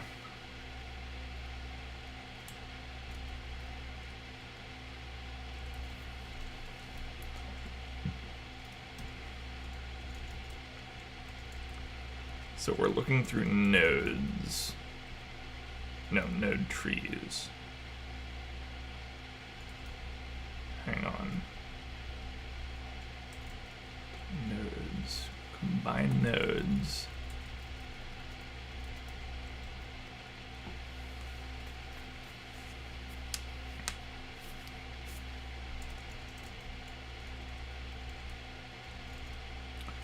So we merge left parens and right parens. And then we want to also merge. It's not true. Combine nodes doesn't guarantee that the key exists.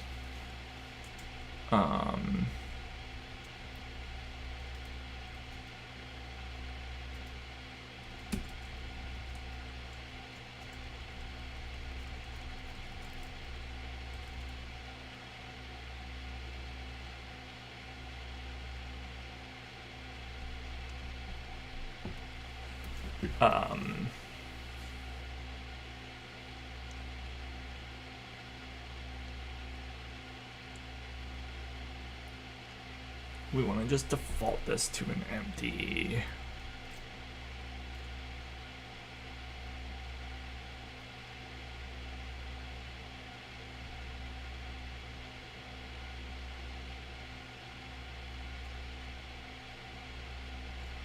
So this little merge function should handle the case where they're missing. Is the point.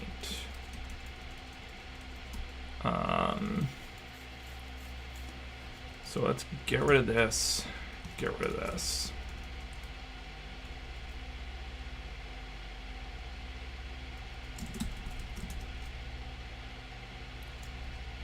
So now merge is going to yell at me because it's receiving the wrong thing. It's receiving option binary encoding. So we're going to update merge to take option binary encoding and option binary encoding, and then these merges, these ones here, we just wrap in some.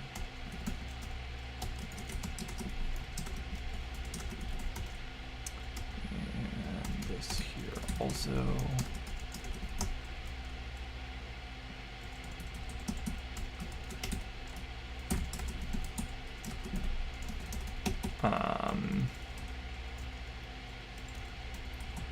and then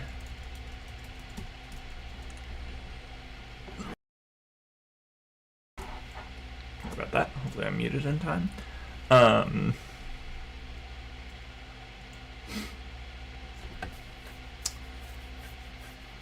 And then these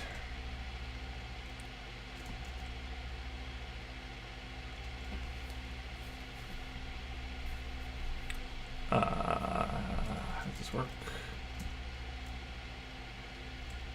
Let's say match self-encoding, other encoding.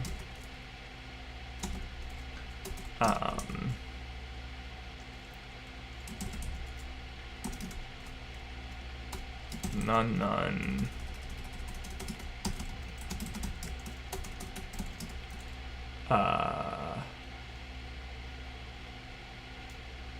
We're going to tag.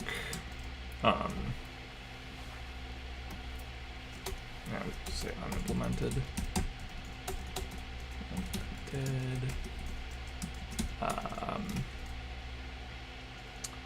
Some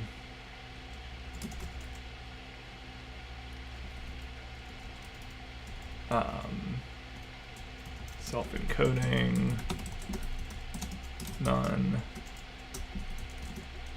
then return self-encoding.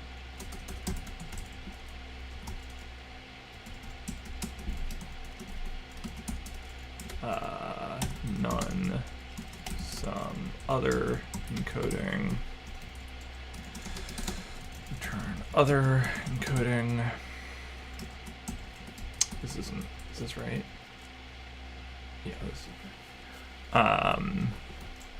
And then some self-encoding, some other encoding, then we do what we had before.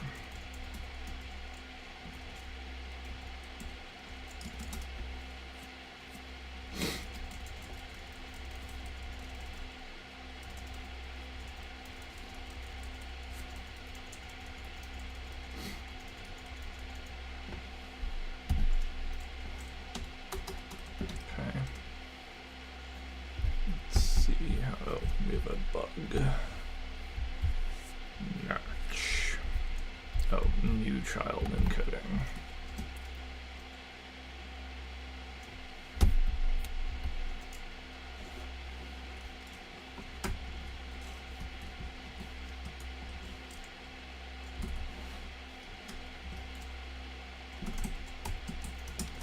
New child encoding. encoding, new child encoding, new child encoding. What just happened? Stop.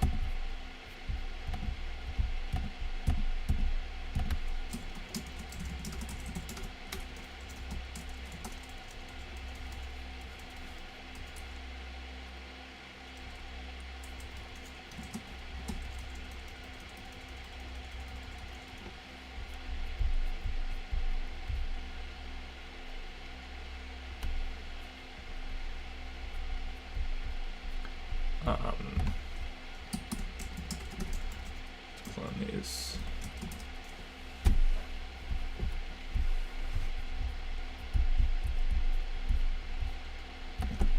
And here, let's panic.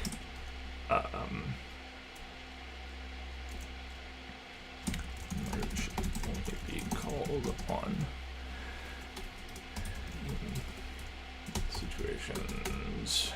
situations where at least one encoding exists.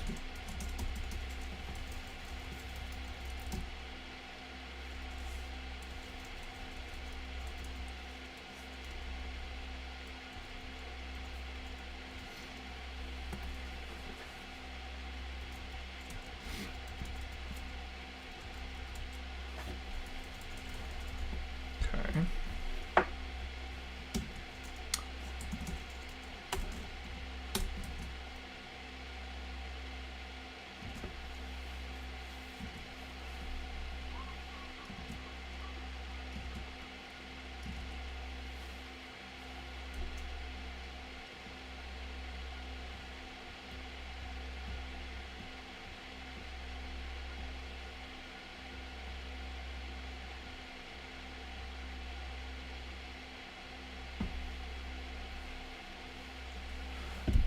Build.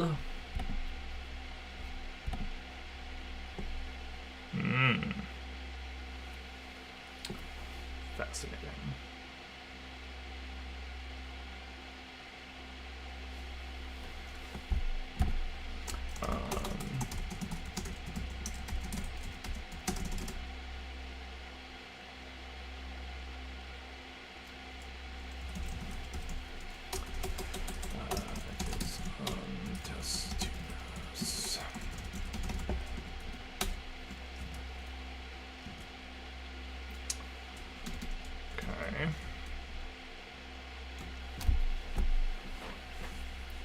So we're ending up with an invalid tree somewhere.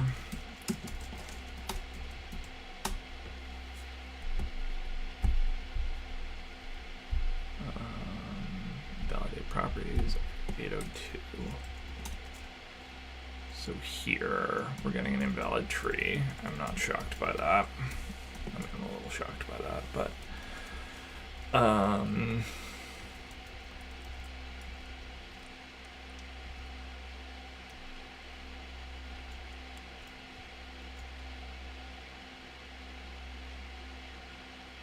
merge. It's probably not what merge is supposed to do, right?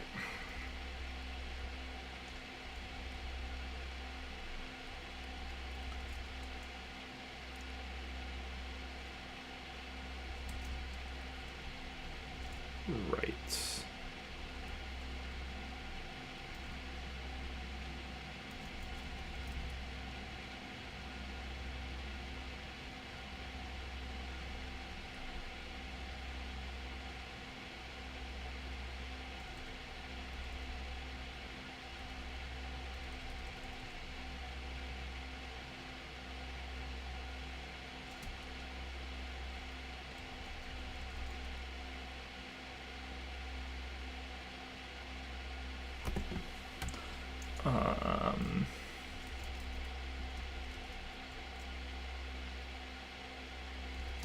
Okay, this turns out to be not what we want to do.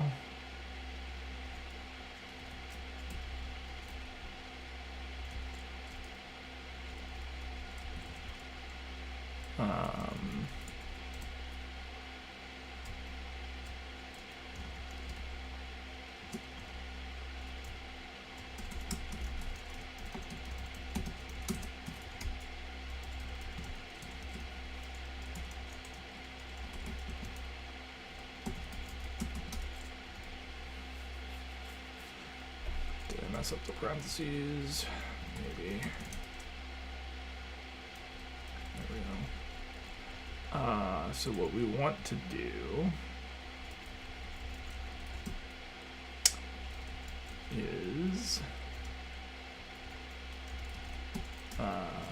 not this.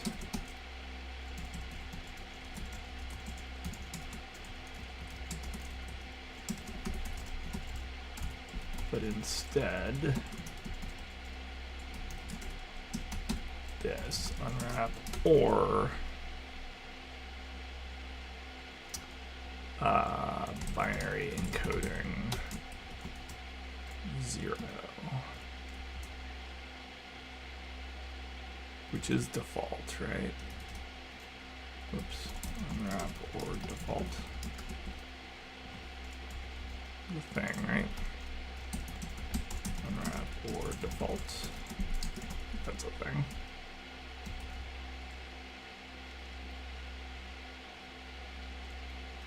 No. Binary encoding default is not satisfied.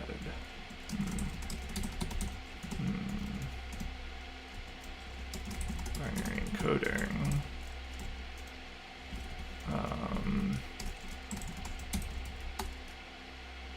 Does implement default. The problem is the reference doesn't.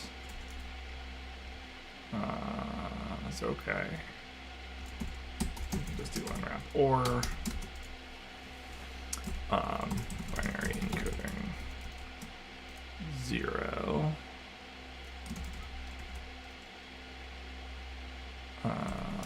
Is it not going to like this though, because I'm creating a temporary value?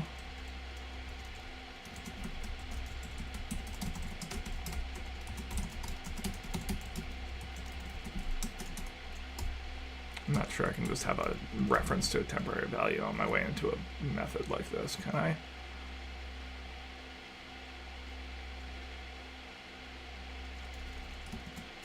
Yes, I can. Okay. Let's try this again.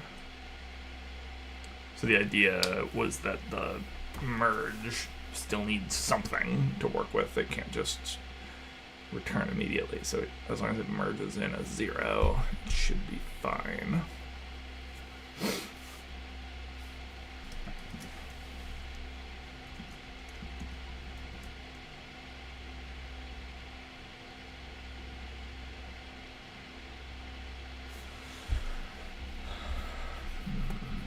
Failed. There we go.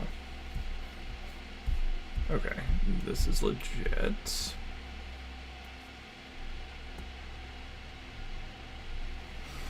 So the original symbol node says equals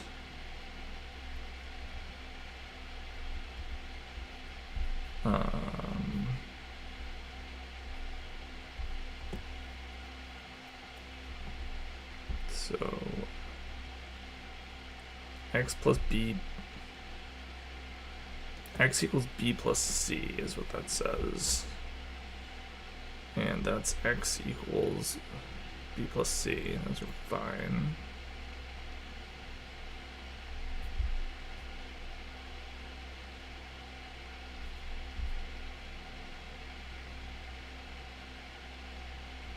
Wait, how are these different? X equals b plus c. X is real. Everything else is an object type.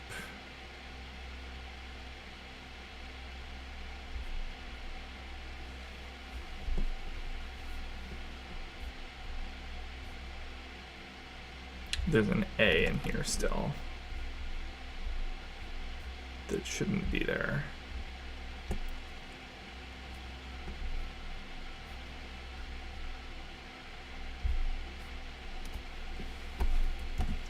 Okay.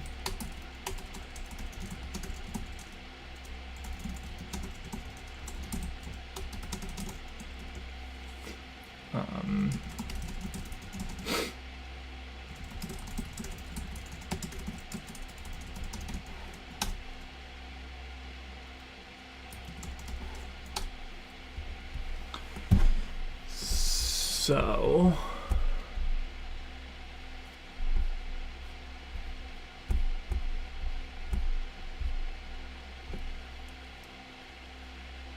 we're getting a valid result, but it's picking up an extra argument.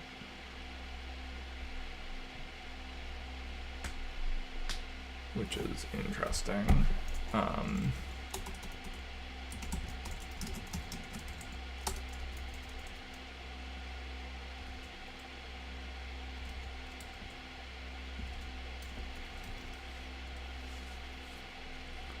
Where is it even getting X from?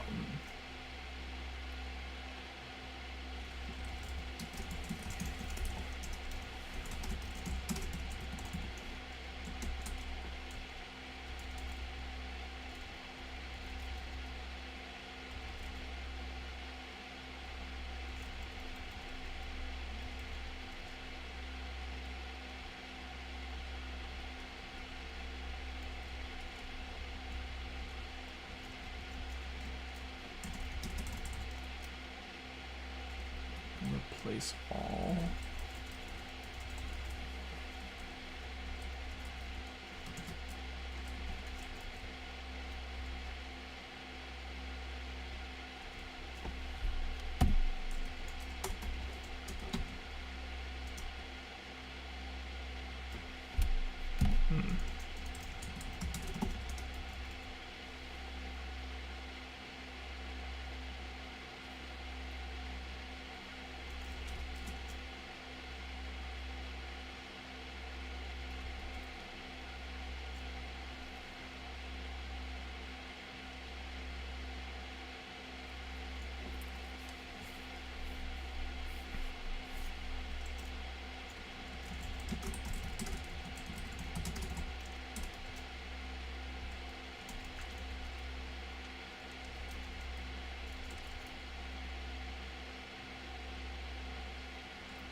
Okay, I want to turn trace back on here.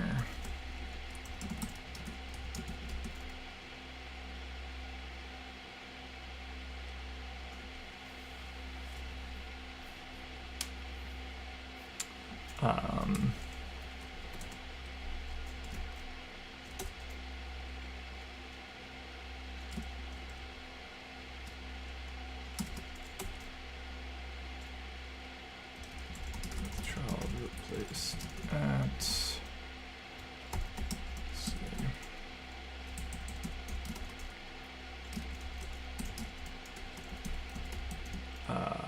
Self.to string replace from index new child.to string.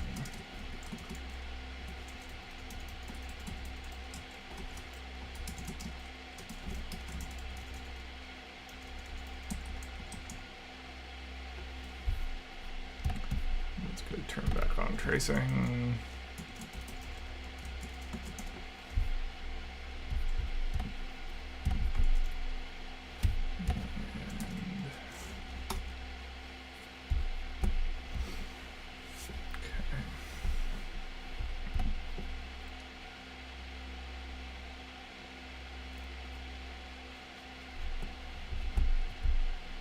Combine nodes. Merge.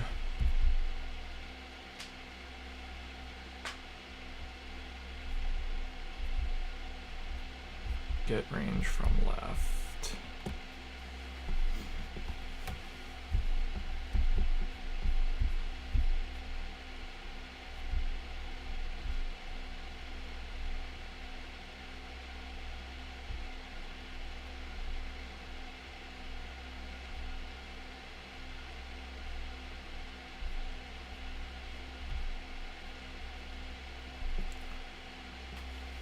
With child replaced at 2.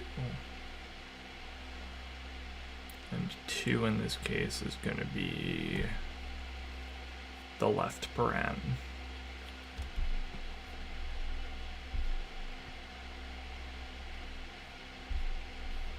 It only gets called once.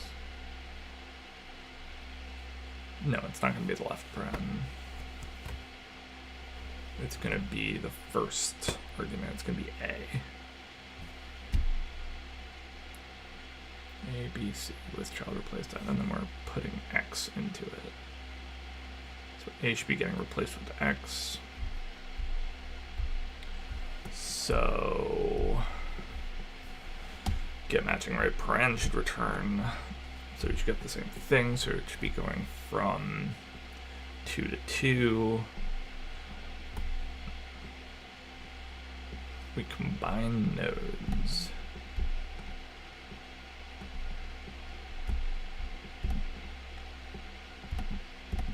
That's not necessarily what we want though, right?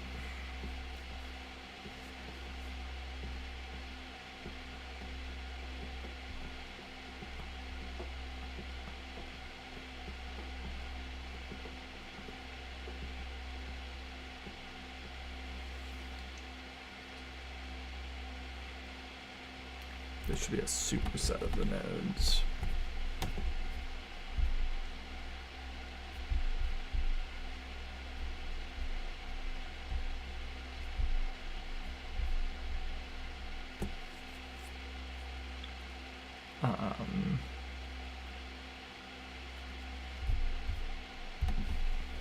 Let's rename this union of nodes.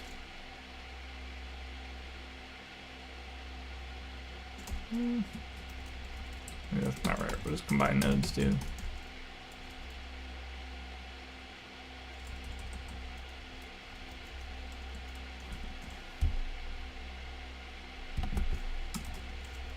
Go to this. Combine nodes.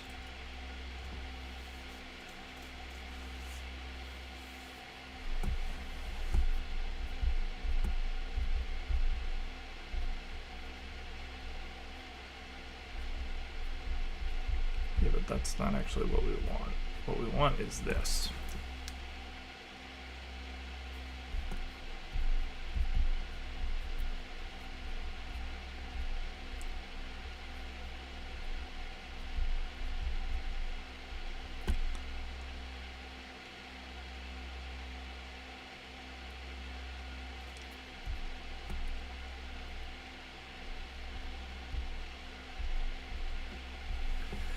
Node trees, nodes.keys.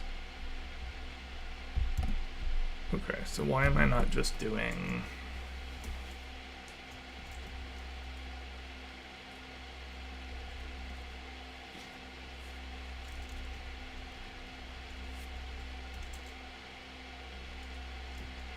something like let labels be self dot nodes dot keys dot union new child dot nodes dot keys cloned collect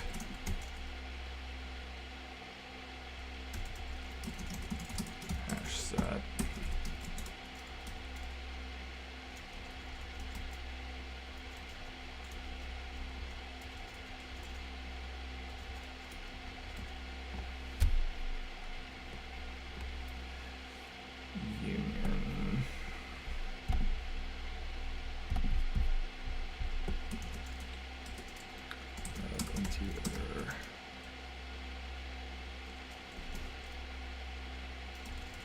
Just say dot get labels.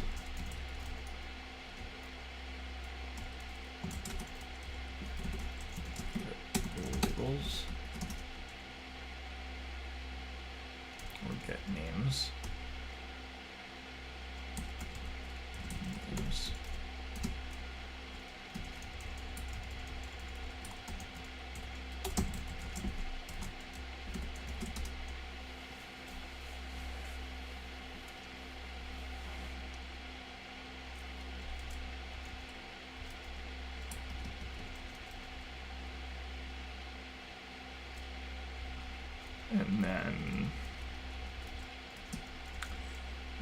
becomes labels.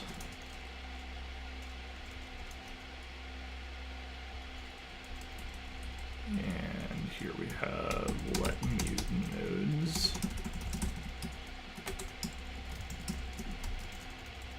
And here we go.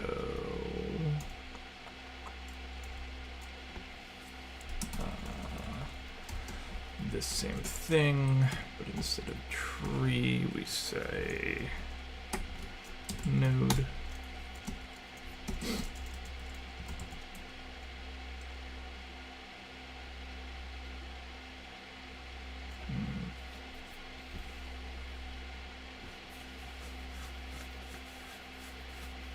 No, that's not right.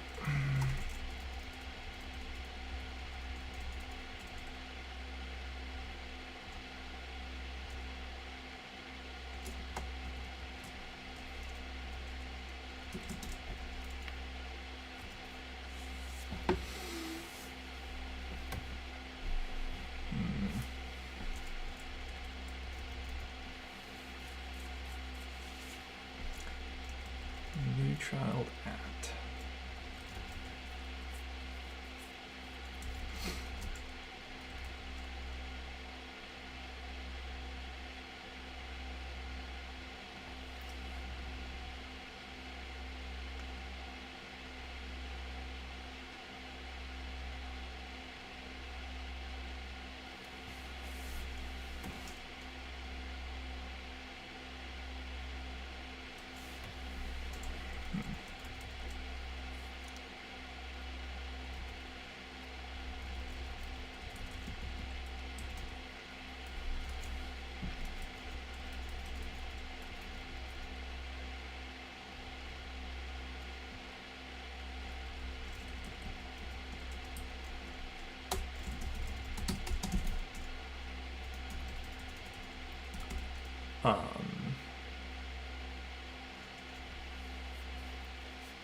Okay, so the problem is that our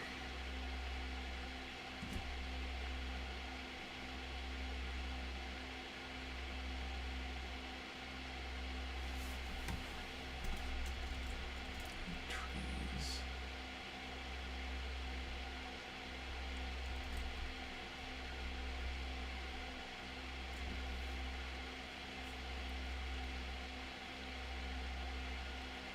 So here we're going through and we're doing so we just need to go. Okay, let's go with the mute, but let's say let nodes equal nodes dot into iter dot filter label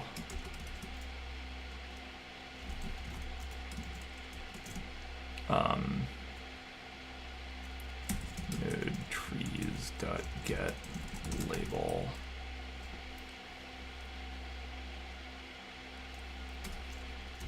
equals some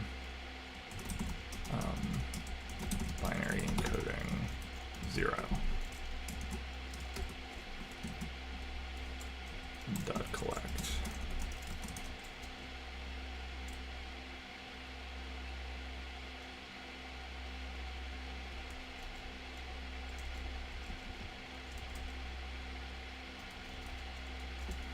So basically, now that we've constructed where so like for instance, if we had,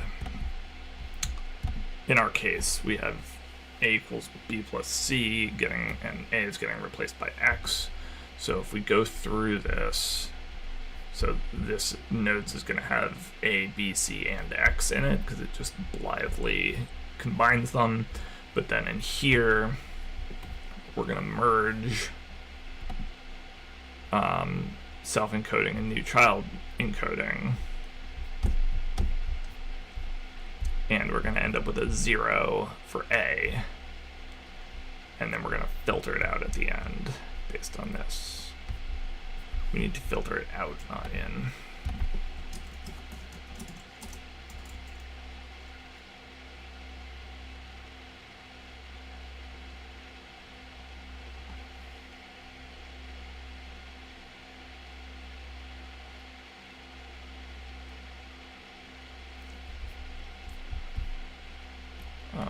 actually don't think this is gonna work, because I don't understand how it wasn't getting caught up on this on the validate step before.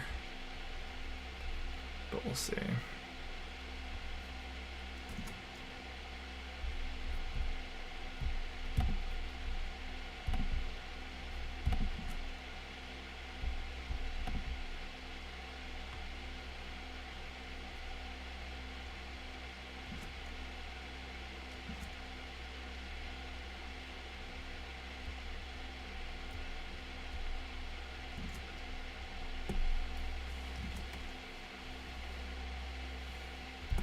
Fails.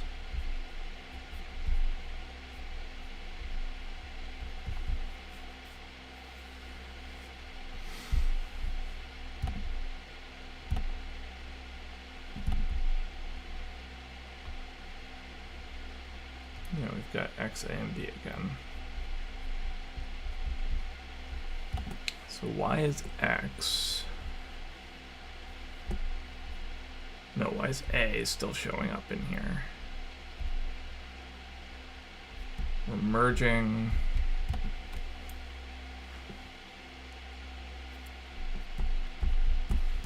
Let's just check on get range from left.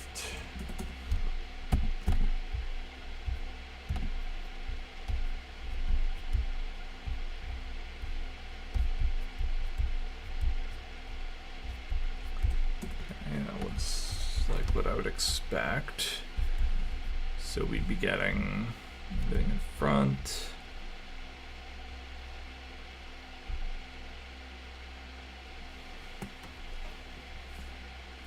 And then we'd be going,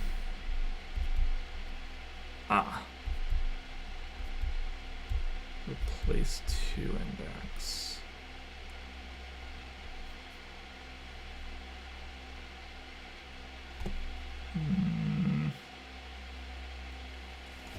Should that be included?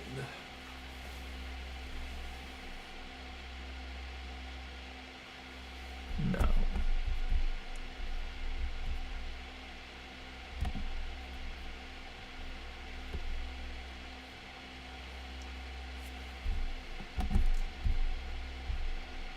This should be +1. Is this whole thing just going to be an off by 1 error?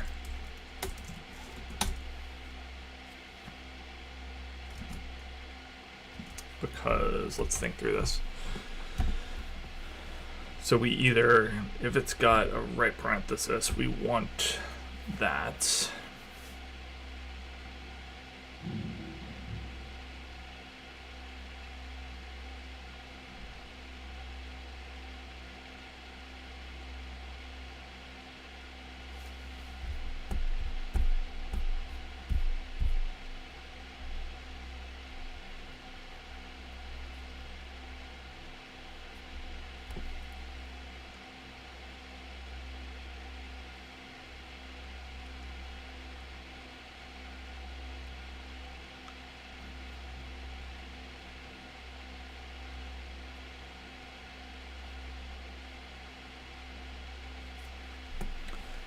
So.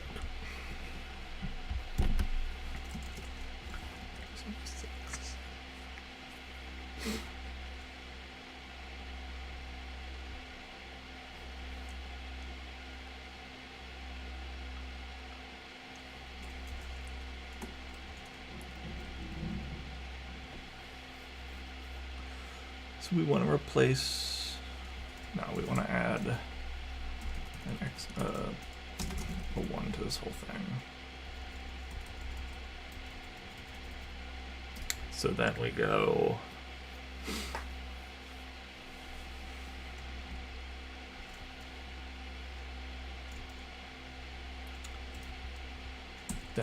from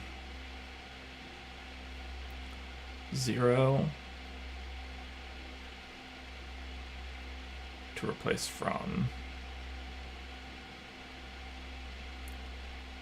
and we go from replace 2 to the end. Yeah, that seems right.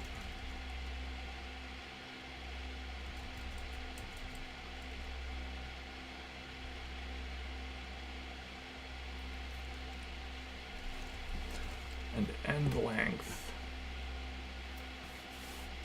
is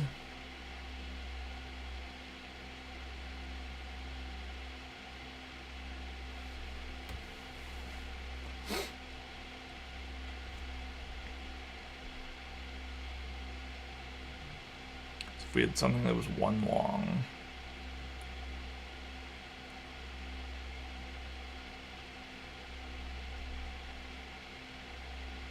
Ugh, I hate these long by 1 errors.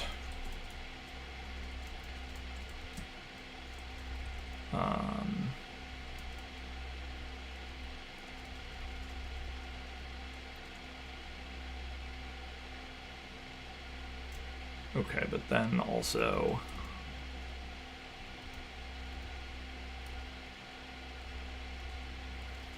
tree is wrong, so this needs to be if tree doesn't equal binary encoding 0, then we do this, and this becomes is some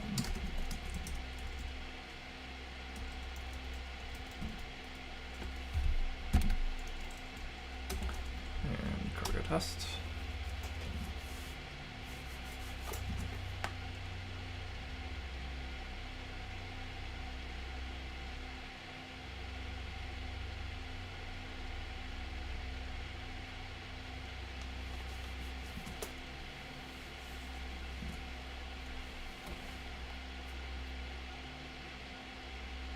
I feel like we still have off by 1 issues.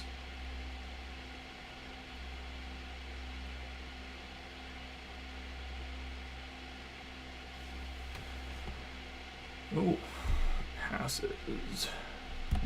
Okay. Guess we don't. Alright, let's... I mean, we might still, but let's see how we're doing. Okay.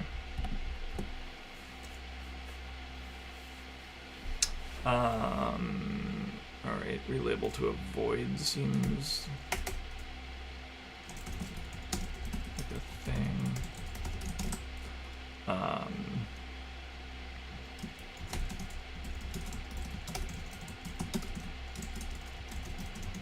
Okay.